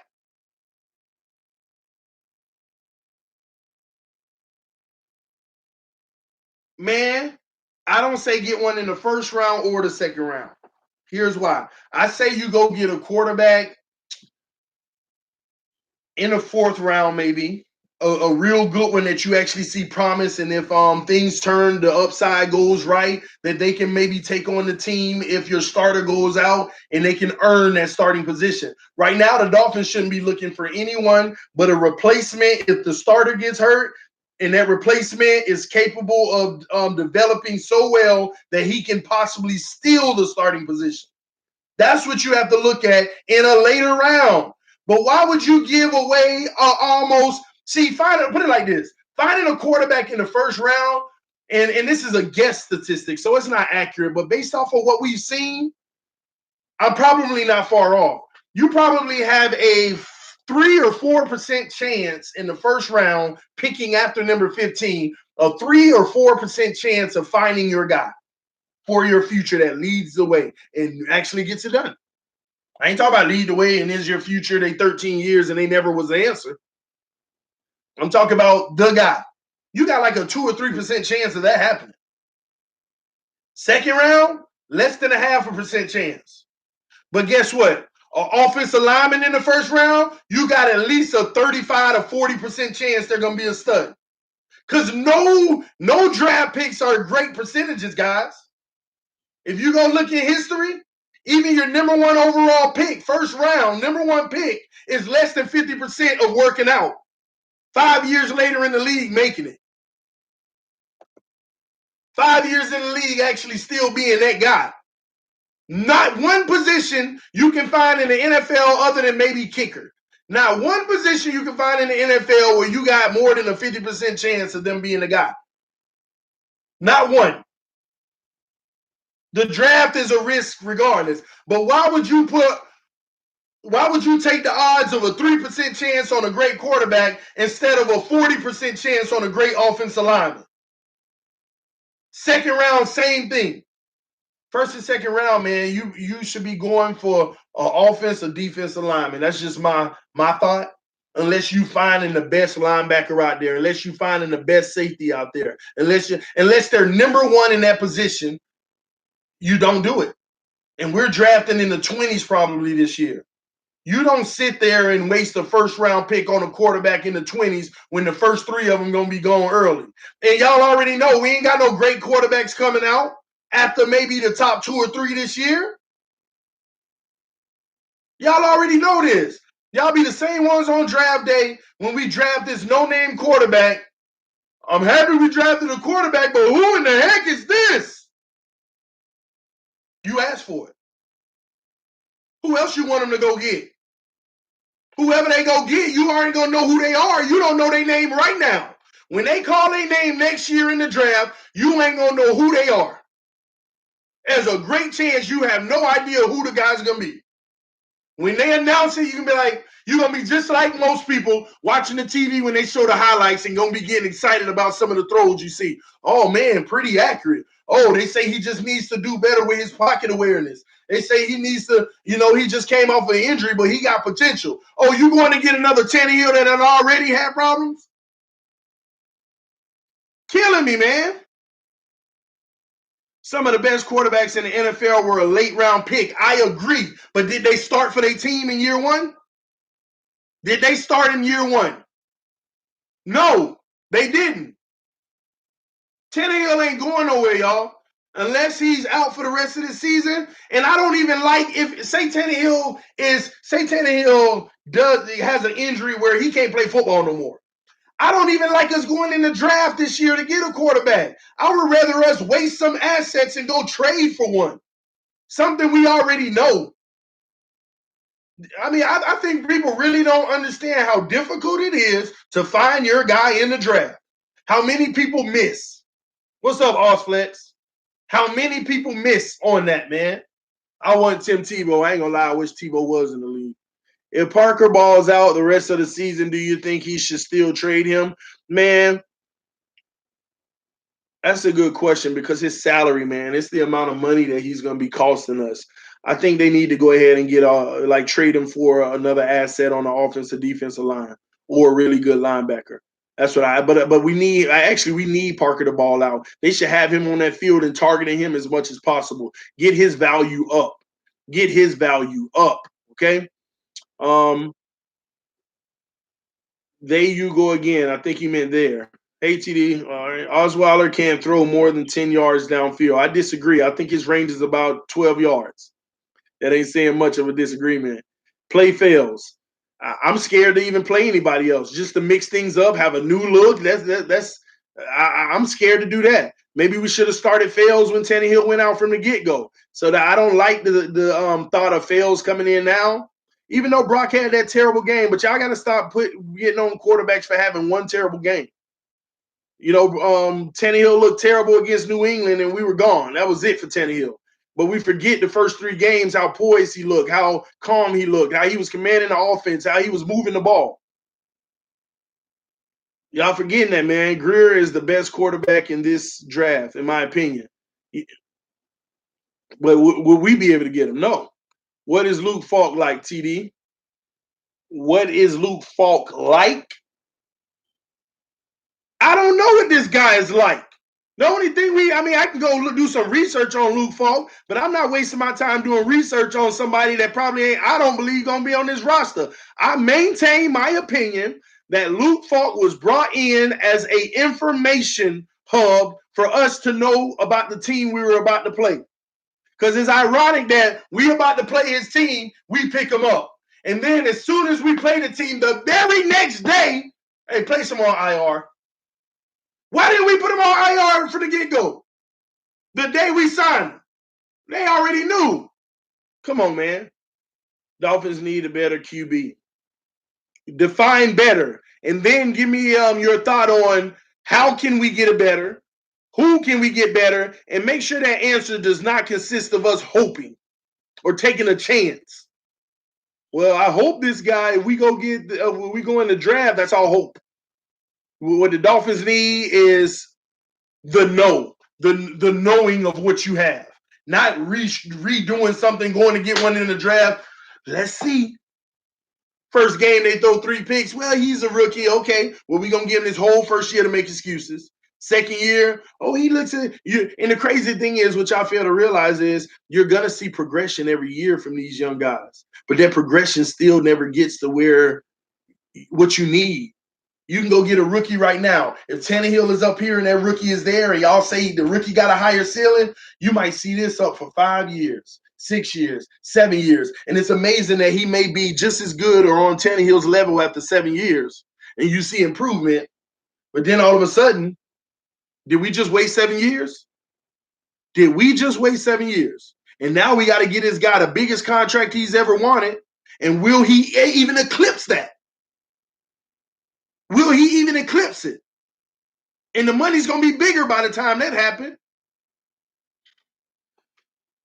Luke Falk is 6'4", 203 pounds. Development player, needs to beef up. Good question. Why IR? I'm telling you, man, my little brother can outthrow Tannehill. Well, your little brother is skilled, man. Tell him he need to make sure he playing football.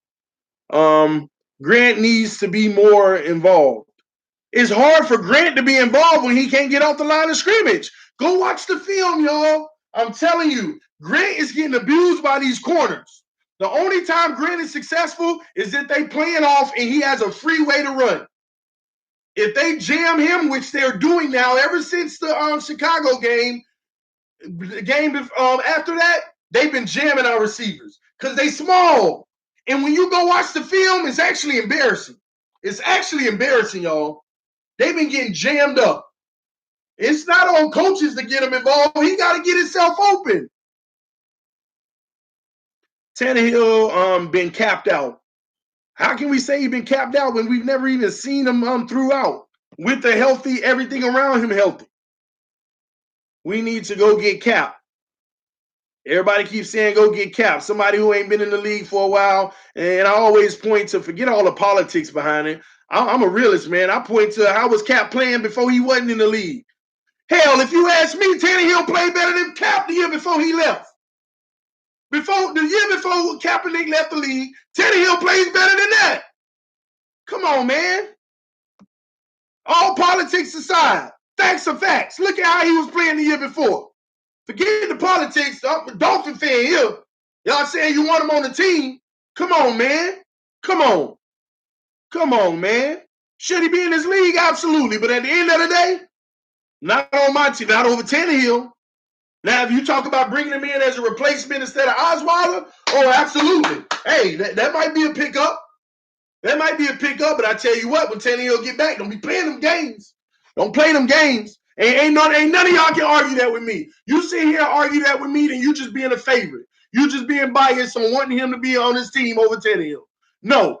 How did he play the year before he left the league? Facts, man. We need him to take on back for a TD this week. Yeah, that would be nice, but the kick return game is like non-existent in this league these days. I mean, it happens. Y'all seen that from us earlier this year. Isaac Asiata needs to be ready for these next games. Yes, he does, but they need to make sure they play him more. Trade for Carr next year.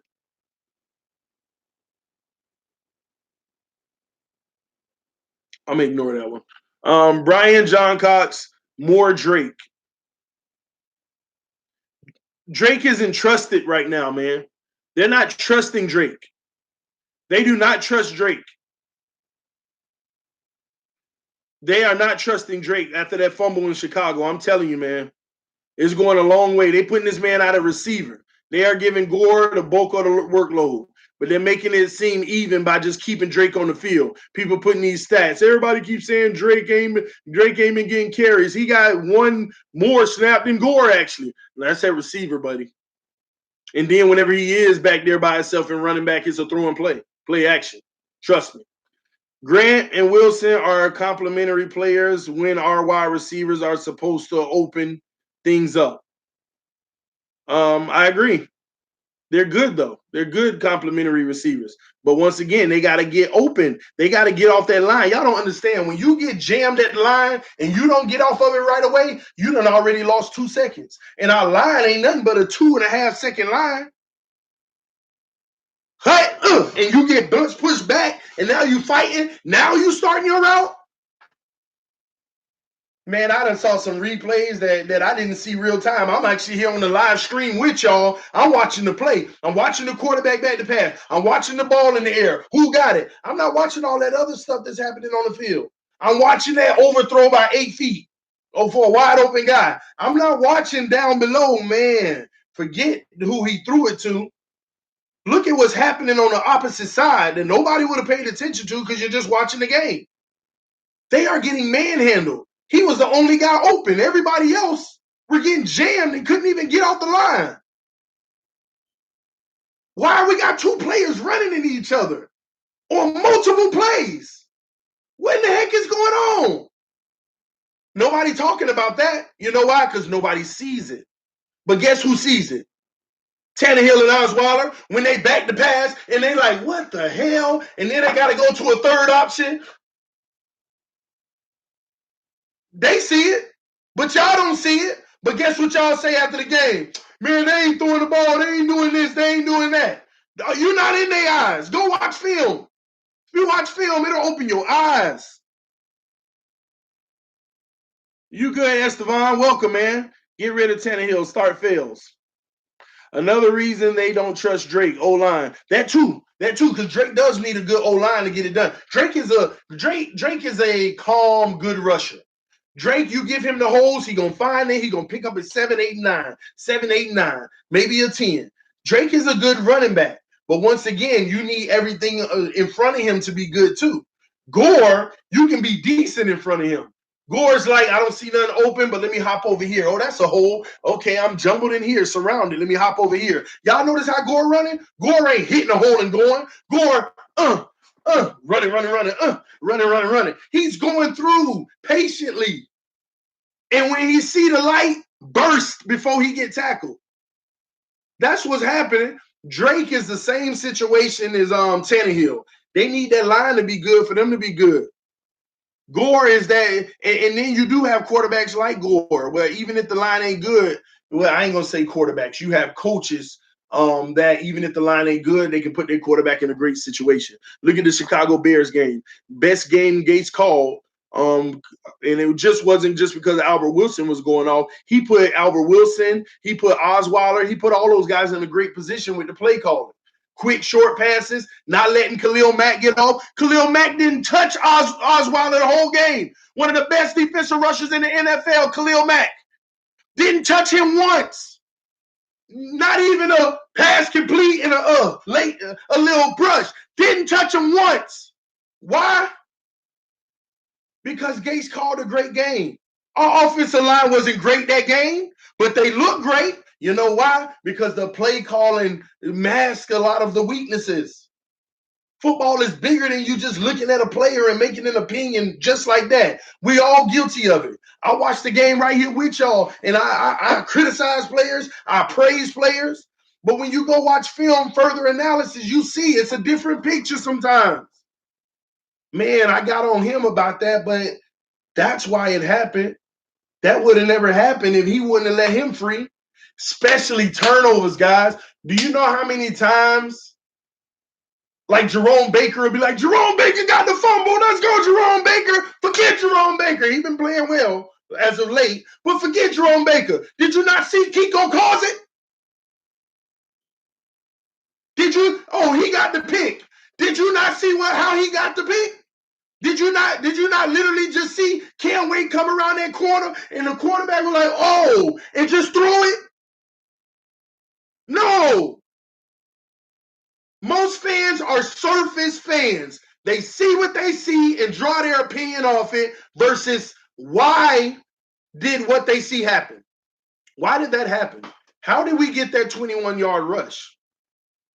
How did Albert Wilson just do a jet sweep, get through defenders, and go all the way for a 60-yard touchdown?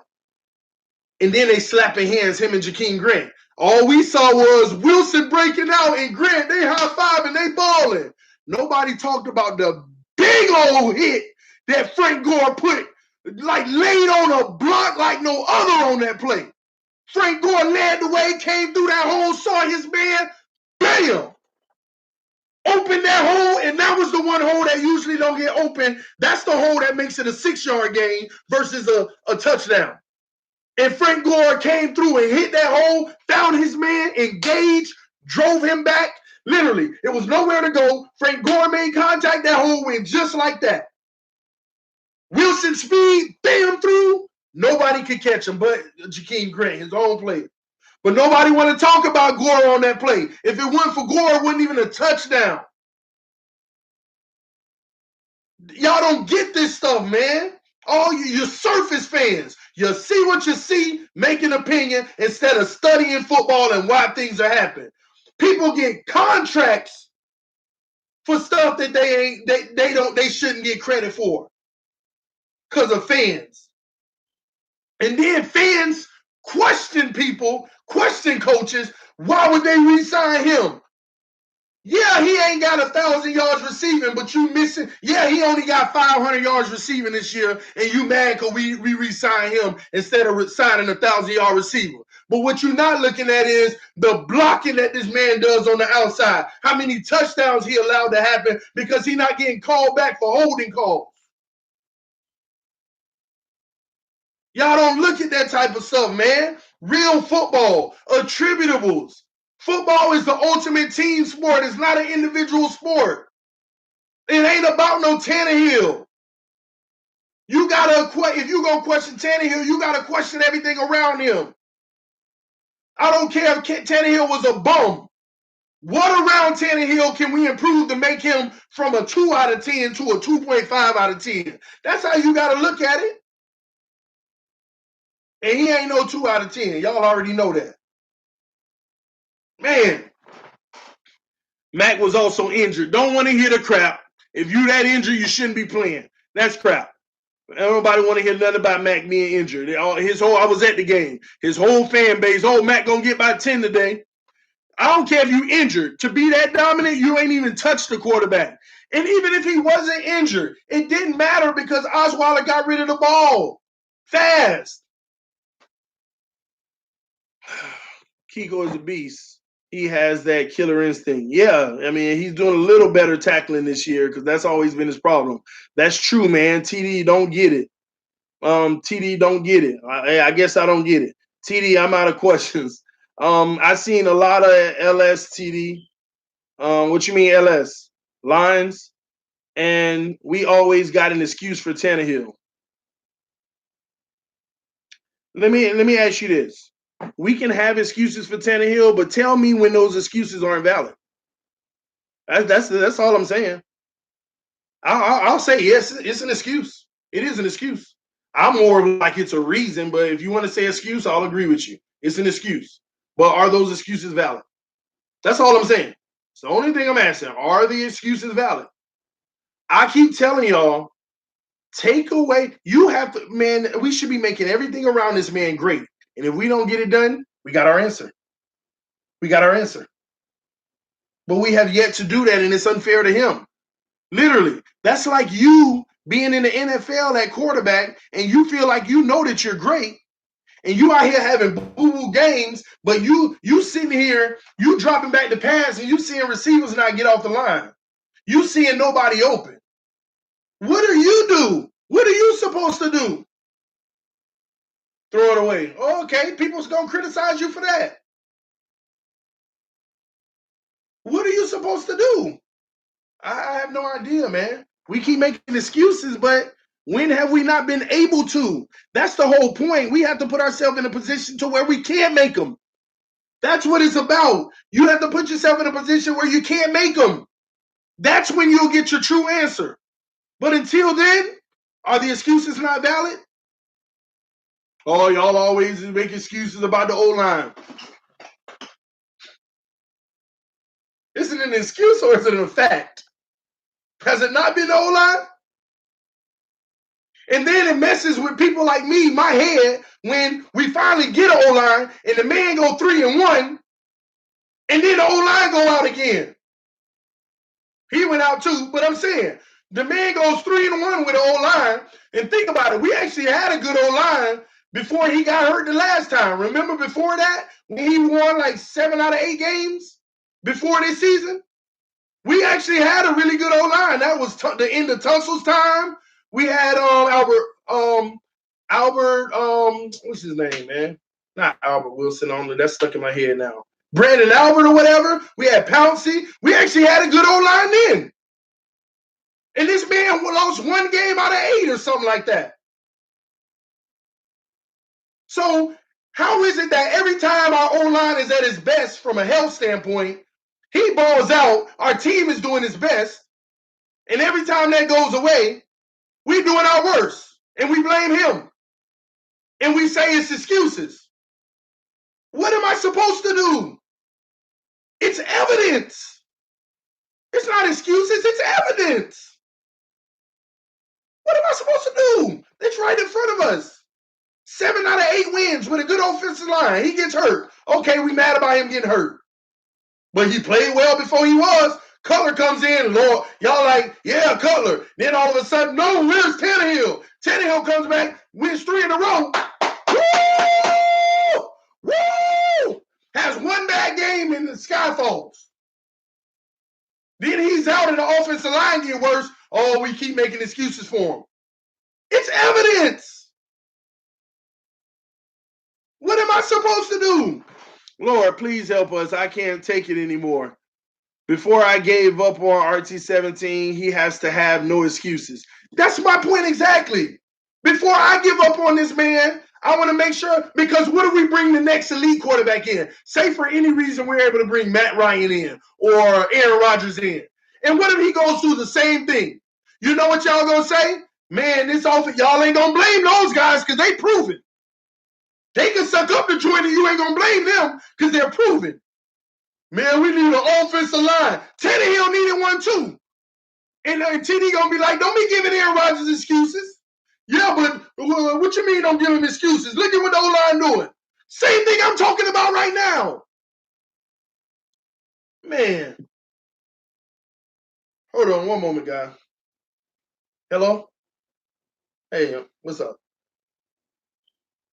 Oh, I'm sorry. I'm live right now. All right, you good? All right, bye-bye. Sorry, guys. But same thing, man. It's the same thing I'm talking about. Excuses, man.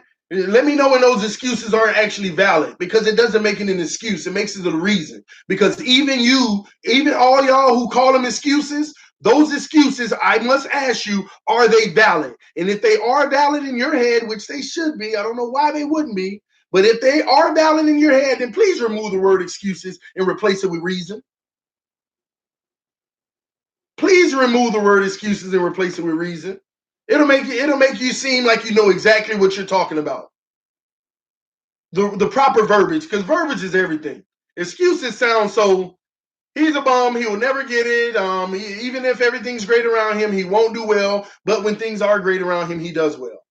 So please remove the word excuses and change that to reason. Get rid of all the reasons, and then we'll know if it's excuses or not. That's all I'm saying, guys. All I'm trying to say. Do you think Gore will play next season? I think Gore got 1 more in him. He always had boo-boo trash O-lines with him. Yes, he did. The only time he didn't was 2 years ago, but he only got to play half the season because of the injury. And he looked good, won like 7 out of 8 games.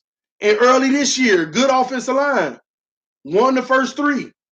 Patriots game ain't even on Tannehill. When you go back and look at that film, it's on the whole team.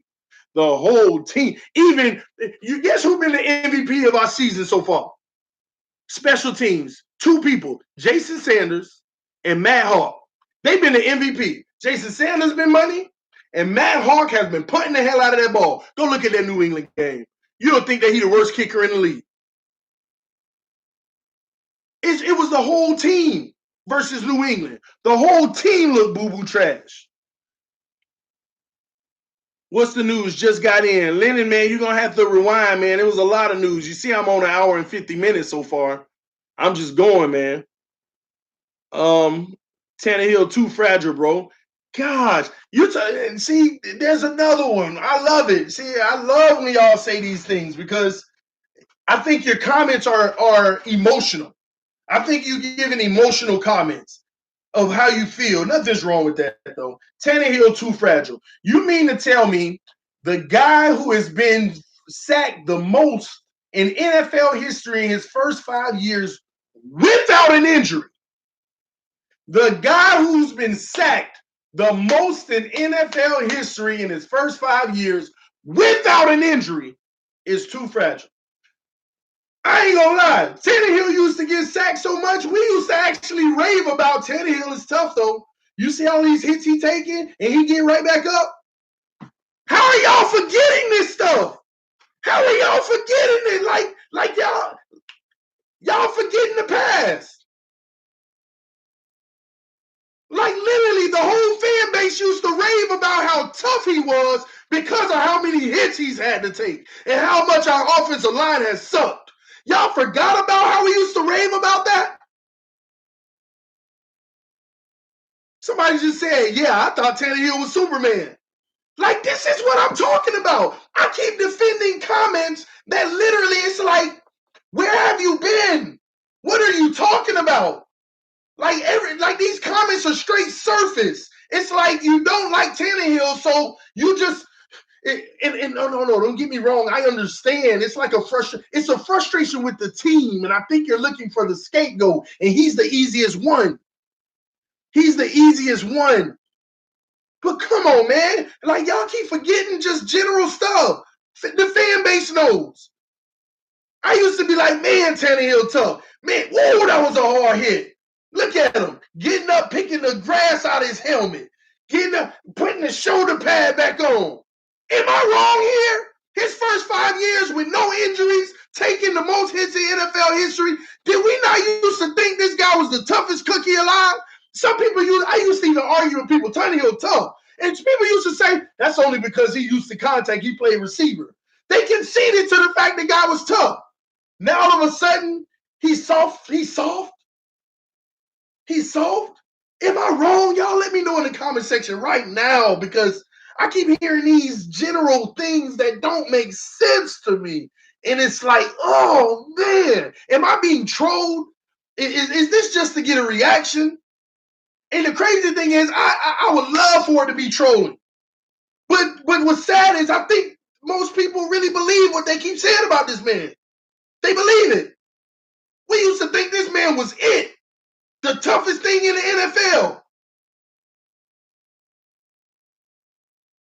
The weed is great here. Man, this is crazy, man.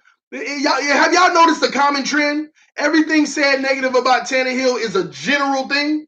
He sucks. Why? He's soft. What makes you think that? He's too this and that. What? Like, but no answers behind it.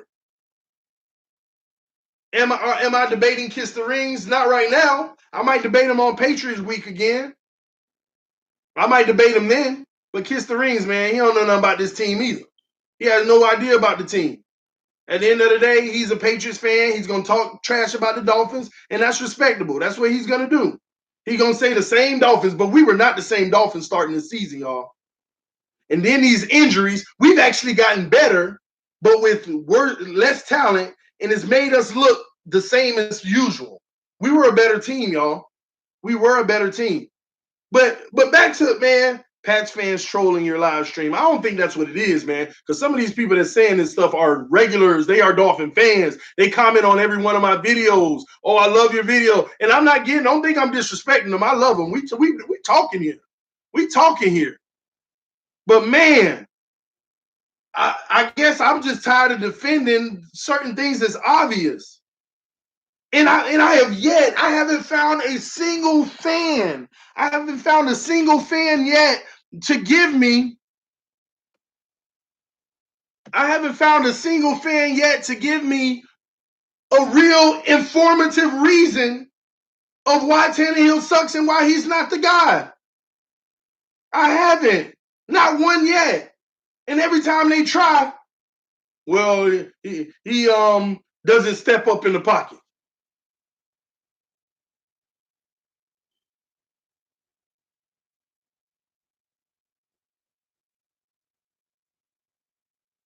it was a joke. Even if it was a joke, man, do you know how many people day in and day out see? Y'all see me on the live stream. Y'all don't see what I got on this all day. The comments that come through to me all day. Not just on the YouTube platform, but the stuff that come to me all day. People really believing it. Dude, you're delusional. What's wrong with you? You're crazy. Ryan Tannehill, they say, is Ryan Tannehill a Pro Bowl quarterback? Obviously, he hasn't been, but I'm telling you this, if Ryan Tannehill is healthy, Ryan Tannehill could be a Pro Bowl quarterback. If he is healthy and everything around him is healthy, he could be a Pro Bowl quarterback. Get your popcorn ready, TD. Going off, yo. Hey, man, I ain't even going. I don't think I'm going off. I'm just trying. Man, boy, listen, man. Some of this stuff, it really does get under my skin. I ain't gonna lie, y'all. It gets to me because, and no, if somebody says Tannehill's still developing, every quarterback's still developing. Every quarterback.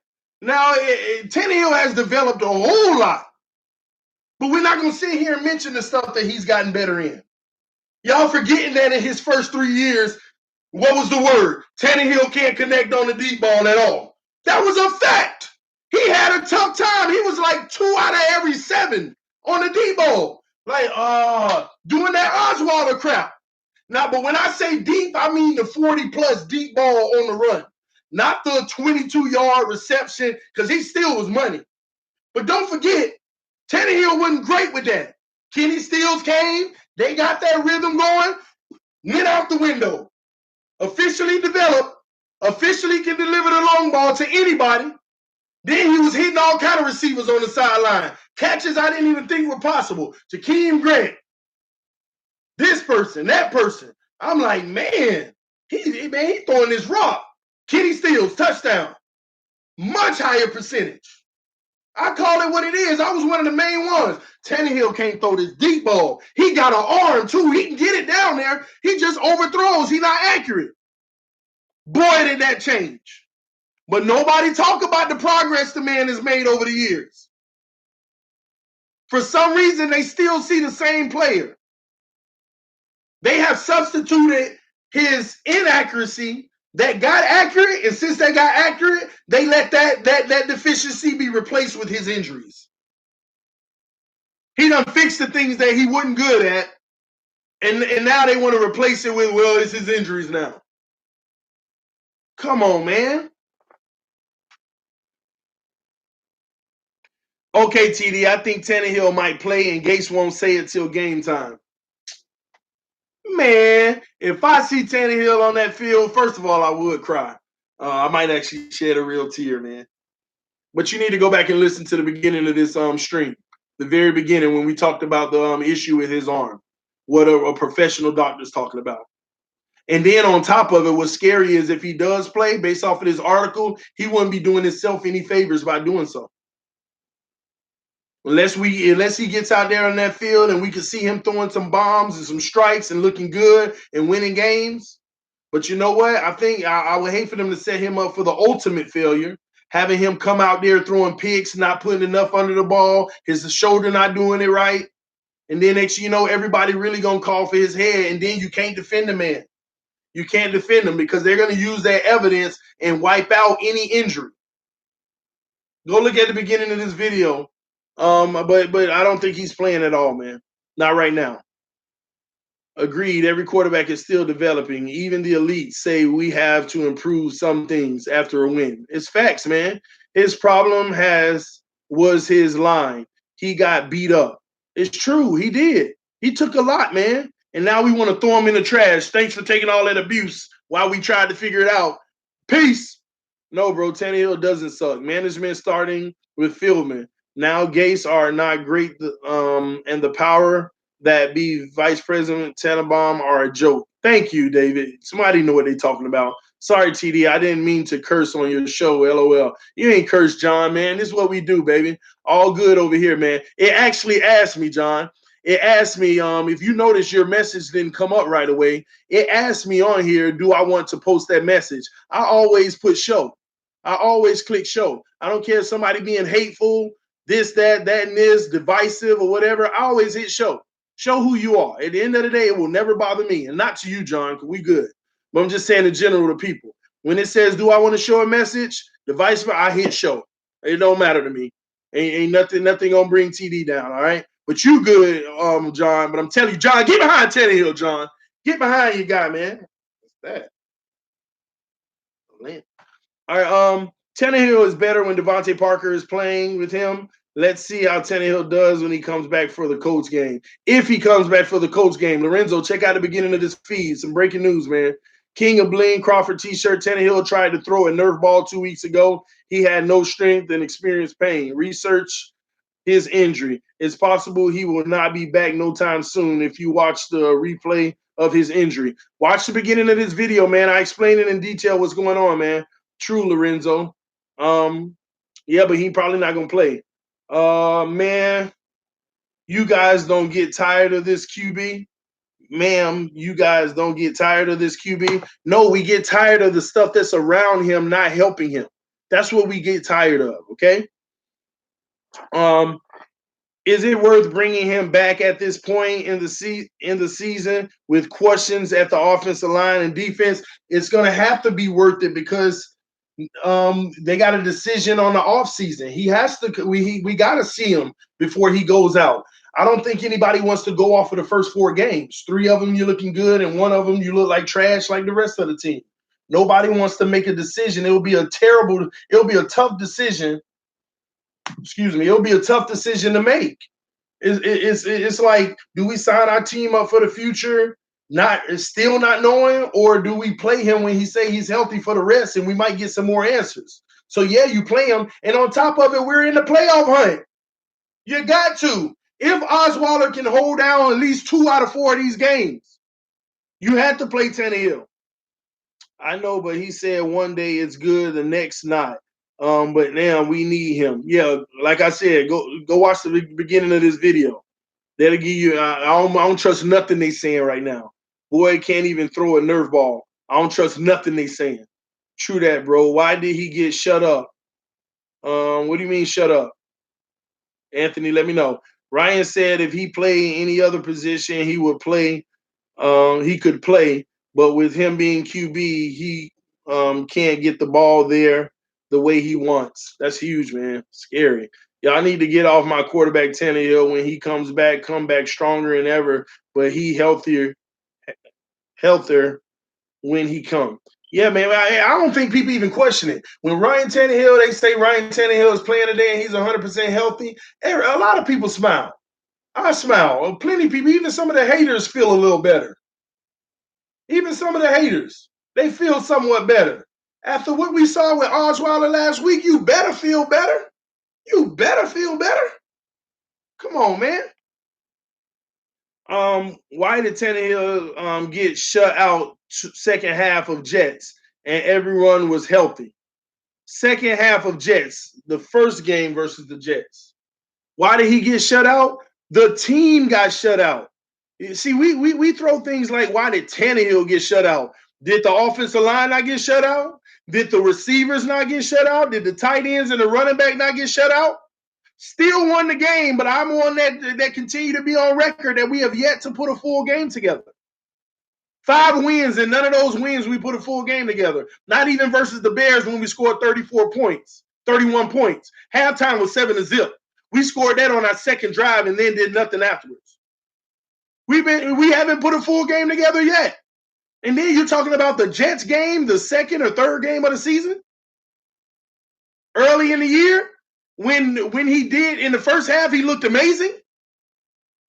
Come on, man. We got shut up. We got shut out. It happens to teams. That's like me asking you, why did Brady get shut out by Buffalo? Yeah, let's ask you that. Why did Brady get shut out by Buffalo? I'm asking that because I'm trying to get the logic of why you asked me, what about Tannehill getting shut out in the second half? What about Brady getting shut out the whole game versus Buffalo? At least Tannehill got the first half. But we don't look at that the same because it's Brady, right? Come on, man. Hopefully I'm talking to y'all. Hopefully I'm preaching to y'all. Hopefully I'm making some sense to y'all. I really hope I'm making sense today. I really hoping what I'm saying makes sense, and I just don't sound like this lunatic that just love the Dolphins and just I don't sound like Skip Bayless sound with the Cowboys. I just hope I don't sound like that. I hope I don't sound like I'm not being reasonable. I hope I don't sound like I'm just being a fanboy. I hope I sound like I'm making sense because I really do think I am. And if I'm not, then it confuses me because like, man, are you really that off basis, TD? Come on, man. I love your channel. Keep it up. Love you too, Air Joshy 2391. Appreciate your support. Fins up to you, man. Man, Miami 27-24. All that money dumped. Wait, there's a reason Houston paid Osweiler all that money and dumped him. I agree. Maybe we will get lucky and Rodgers twist his. Lord, I mean, move on. Just kidding. Rather beat Rodgers at the best. Me too. Bet when he comes back, he better not get hurt again. Now, I'm one that'll agree with that. If he come back and he out again, I'm like, oh, crap. It is what it is. Or I'm all for Tannehill being on the Miami Dolphins roster. I don't care if we move on from him. What's wrong with having him as the backup? That would actually be good. Say a team doesn't want to take a chance to start Tannehill. He could be, if he got hurt again, because he is a starting quarterback. Say a team didn't want to take a chance. And you know what's crazy? Let me get off of that because I bet you it's a team out there that would start Tannehill. It's teams out there that would start Tannehill. That's my whole point behind all this, man. What's up, Jeffrey Malares? Hit that like button. Yes, we got 48 likes, more people than likes. We need this Green Bay game to still have a chance to win the division. I agree. A lot of people say we ain't winning the division, but we can pull it out if Tunsil and James play. I agree. Dudes, if Ford can't play goalie in hockey, a pitcher can't play center field in baseball. Tannehill cannot do everything himself. Dolphin advocate, Mariano, thank you. I couldn't have said it better. I couldn't use a better analogy, man. I couldn't use a better analogy, but they expect, and I said this weeks ago, and I'm glad I remember it right now because I'm probably gonna make a shirt or something. I might make a shirt and sell them or something, and it's literally gonna read, "Y'all want Tannehill to do others people to basically fill the void for other people's weaknesses. You want Tannehill to mask everybody else's weaknesses. That's what you want. Offensive line ain't playing good. You want Tannehill to somehow still get it done so that we don't even think about the offensive line. Don't even think it's an issue. It's crazy, man. I'm twisted again. What's up, Jeffrey? Tannehill looks much better than Cutler, who only played the year for that year for the salary. And Cutler been that way his whole career. And look how many years he played in the NFL, and y'all want to go in the draft and get another quarterback. What if they end up being like Cutler? Go and give him 10, 11, 12, 13 years of same thing. Get out of here, man. I personally don't think we will see Tannehill on the gridiron this year. I think we will. We should draft man, y'all moving now. I done missed that. We should draft Tua from Bama, and we need an explosive playmaker on offense at quarterback.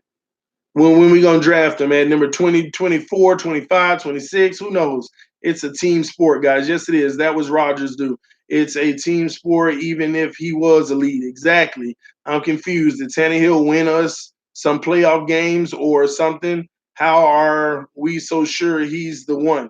Well, first of all, we had to get to the playoffs. And don't blame him for us not getting there. We talk about he ain't win no playoff games. We ain't been there, and it ain't his fault. See, you want to put the trickle effect on Tannehill. He ain't win us no playoff games. We ain't been there. Well, he don't get us to the playoffs. You got the worst offensive line in the league. He don't make up for their mistakes. That's what you want. When you dig down to the root cause, why can't we just honestly say, the Tannehill haters, just say it out of your mouth. Tannehill needs to mask everybody's deficiencies. That's what I'm looking for in a quarterback. A quarterback that can mask everybody else's deficiencies. What everybody else don't do well, I want a quarterback so good that we don't even notice they don't do it well. That's what you want. That's what you want. Why can't you just say that? The reason you can't say it because you know it's impossible. It's impossible.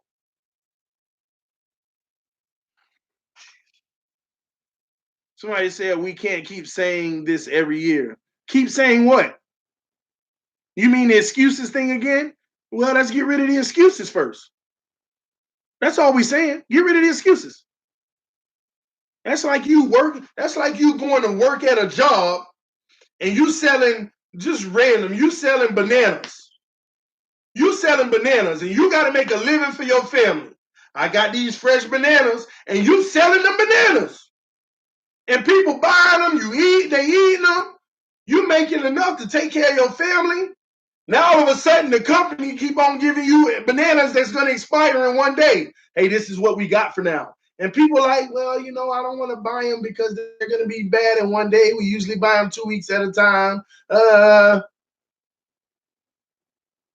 That's what's happening here. What the company giving us ain't enough for us to be successful.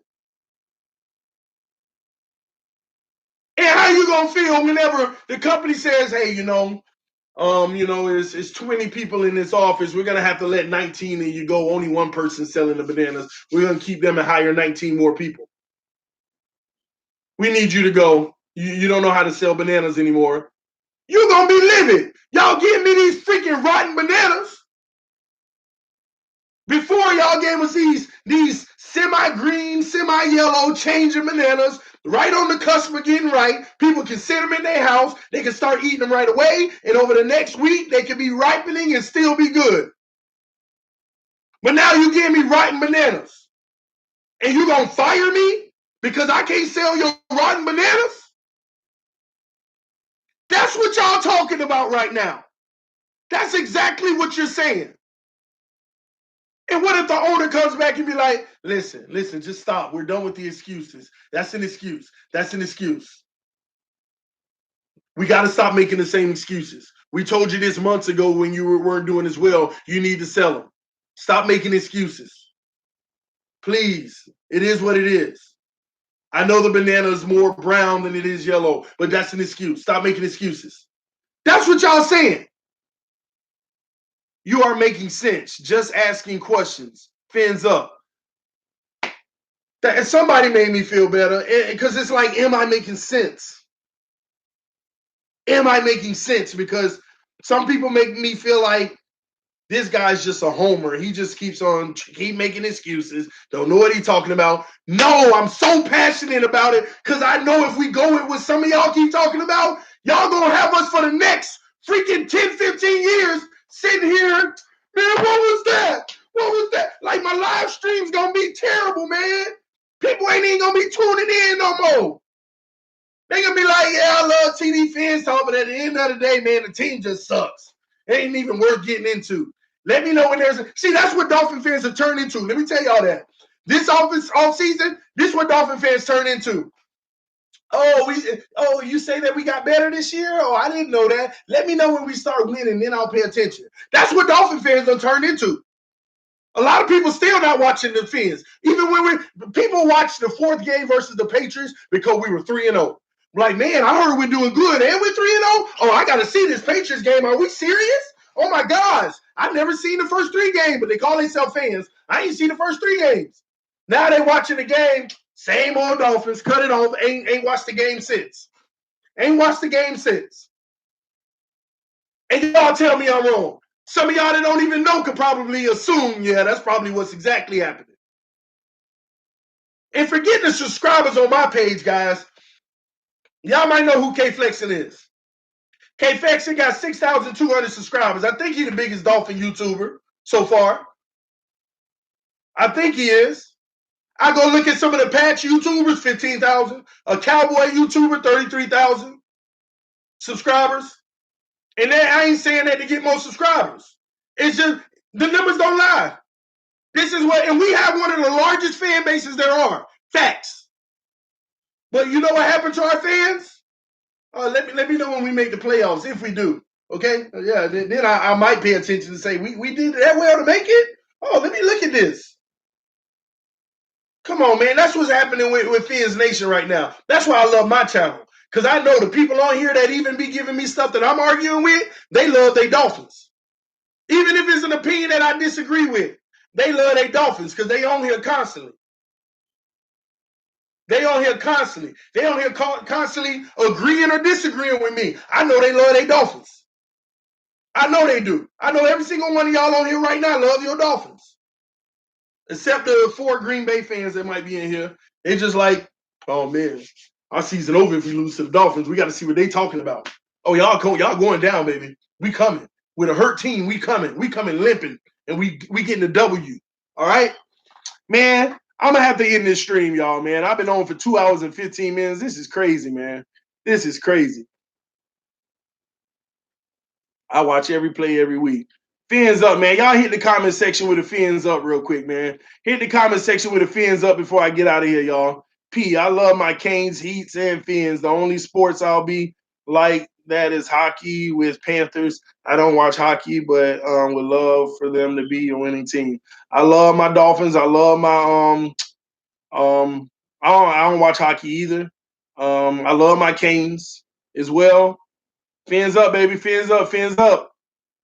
Now, basketball, I'm not a Heat fan. It is what it is. Fins up, y'all. Hit that fins up, y'all. See somebody got a block message. Let me show it. It's not bad anyway. Let's effing go, Fins. Let's go, baby. Fins up, man. If y'all ready for this game on Sunday, fins up. They already pushing the game a little later. I actually like that. I like the late push. Fins up, baby. It's so funny when I see the FINS. I love the FINS. I'm one of the first people to put the PHINS. And then some people was like, is that how it's supposed to be spelled? Traditionally, it's been FINS, but I'm just such a stickler. I'm a grammatical stickler. So at the end of the day, I'm going to go with the grammatical correct way to shorten it, which is fins with a PHINS. So it's just how I am. But fins up, everybody. TD, what about your thoughts on the game? I'm going to do that later this evening or tomorrow. Spread it out because ain't no news coming out of Dolphin World right now because they holding a lot of stuff inside. They trying to be quiet. You hear all this game time decision stuff. They doing this to us, man. And I'm just trying to make sure I keep some content for y'all. So the about the game, I'm gonna do that either tonight. More than likely, it'll be tomorrow. I'm gonna just try to have a long streaming stint, man. What want this more than 17? I'm sorry, guys, but we need to support that kind of passion. Brock wants to win for us. Oh, I'm supporting Brock. Starting job look like the Miami Films team are scared with Brock as starting quarterback. Wait, for us, he wants the starting job. Just look at the film. Teams are scared with Brock as starting QB. I'm not sure about that because again, he hasn't been able to put that threat on the deep ball. I'm supporting Brock, but on this channel, I'm gonna call out the crap. I'm gonna call out the overthrows and the underthrows. I'm gonna call it out. You look boo-boo trash, you look boo-boo trash. In week 4 versus the Patriots, Tannehill looked boo-boo trash. But the whole team looked boo-boo trash. Okay? One more TD talk about my question. J-Rock. Oh, I guess I just did. I've been putting fins for a while now, too. Putting fins up and fins up.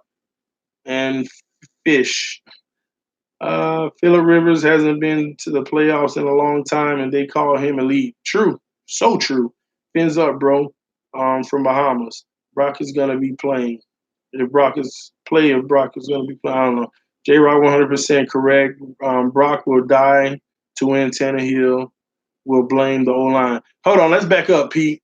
And Pete, that's my guy, Pete. Tannehill has never blamed the offensive line. That's a fact. Tannehill has never blamed the offensive line. TD Fins talk is blaming the offensive line. Tannehill has been a true professional, never pointed the blame. I have never seen Tannehill point the blame. Ever. Ever. Even when he know it ain't him, he uses the word we. We have to execute more. We have to get. Tannehill has been the true professional. Now, that's one thing that nobody can say. He has been a true professional. He has been a true professional. He has never blamed anyone.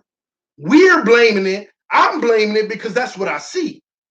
I'm saying what he's not going to say. He's not going to throw his teammates under the bus. He's just not. It's not going to happen. I'm telling y'all, man. He never had T. Hill is a true leader. He never points the blame. You right? Because Tannehill know the blame should be on him. Pro under pressure. Okay, well, I'm still waiting on you to tell me what should he blame himself for. You know, I didn't talk to the offensive line to tell them to give me at least one more second. Should that what his blame be? I don't get it. How is he's the blame for what other people ain't doing? Tannehill wasted our time. He ain't waste our time. To be honest with you, we've wasted his time. Pete, you suck. LOL, just kidding. They messing with you, Pete.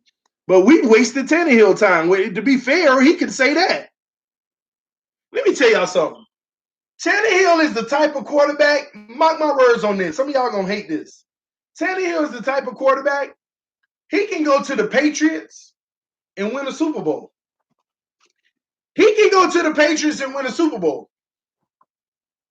If they defense playing well, he can go to the Patriots and win a Super Bowl.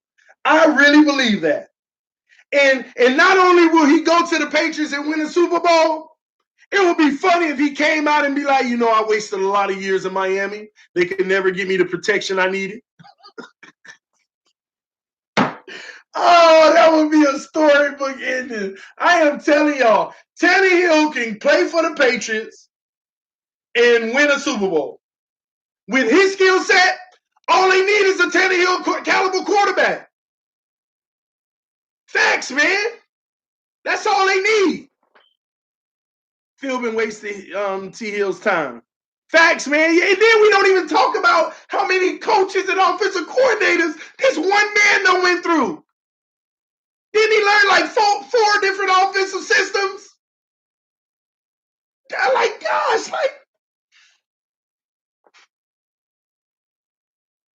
false. I'm sorry, bro. Of course, I don't expect everybody to agree with that. I'm gonna tell you that now. But y'all missed the fact of the Patriots. Do you see Tom Brady? I really don't think Tom Brady is. Let me tell y'all something. And y'all really gonna think I'm crazy. I'm not even gonna say Tom Brady is that much better than Tannehill. I just know that Tom Brady got a position around him that is 100% better. We're comparing a quarterback who has at a minimum 5 seconds to survey the field, which is going to make him look so much more elite, versus a quarterback that has 2.5 seconds. We're comparing a quarterback that has the best tight end in the league compared to we haven't found a tight end in forever. And then when we thought we did, we let him go to Buffalo. And then you cannot tell me our receiving core isn't on par with just about what the Patriots do every year. They get a whole bunch of these middle of the road players that can do their job. But their offensive line is night and day. And some of y'all be like, yeah, and Brady is much greater. No, Brady is much greater because he has the team around him to showcase why he's much greater. Oh my gosh. And no, let me back up. Listen, Tannehill ain't better than no Brady, okay? But I think hopefully y'all understand what I'm trying to say there. Okay? What I'm trying to say there. Okay? Man, I gotta go, man. I'm actually over the time that I need to. I need to go pick up my boys. But man, y'all, this is TD Fans Talk. I've been going 2 hours and 23 minutes. I expected to go about 20 minutes today to read this article and go, but I enjoy this, y'all. I enjoy it. I hope y'all enjoy it. And obviously, because we keep a constant audience in the room, obviously y'all enjoy it too. Hit the subscribe button if you're not subscribed, though. Come on, get the notifications when I go live. Let's talk about it. I read your comments. If I'm in the car, I can't read your comments, guys, because the phone is up on the thing. I'm not paying attention to the phone. I'm just driving and talking. I might even do that. I might even cut it on whenever I'm on my way to get the boys. But this is TD Fans Talk, man. I love what I do. I love my team. I love y'all opinions. Whether I agree with them or not, I love you. It don't make no animosity between anybody on here. This is what it's for. This is what the channel is for, to have some real Dolphin talk. Aren't y'all tired of hearing people talk about our Dolphins, but you can't even defend yourself? Or you can't even talk about it and give your own points? At least you know on TD Fans Talk your points are being heard. Your points are being heard regardless if it's agreed with or not. I'm reading as much as I can on here for y'all, all right? I read your comments as much as I can. But I love y'all. I love TD Fans Talk. I love doing this. Thank y'all for tuning in. Thank y'all for making this enjoyable for me, y'all. All right. I appreciate y'all so much. Y'all don't even understand. A lot of y'all say y'all love what I do and y'all appreciate me. Y'all don't realize how much I appreciate y'all. So thank y'all for tuning in to TD Fans Talk, man. Fresh out that YouTube prison. Yes, man, I'm fresh out of YouTube prison. My live stream up. This is what you can expect. You don't know when TD going live, but when I do, I'm going live, baby. I'm going live. All right. But again, I got to cut this off on y'all. But thank y'all for tuning in to TD Fans Talk. I'll go live as soon as I can again, y'all. But they don't want to release no news out of Dolphin Nation right now. It's literally been like ghost town, all right? Because they know it's a lot of crap surrounding that organization right now, all right? All right, y'all. It's TD Fans Talk. Shout out to y'all. Peace. I'm out. Please hit that subscribe button if you haven't, okay?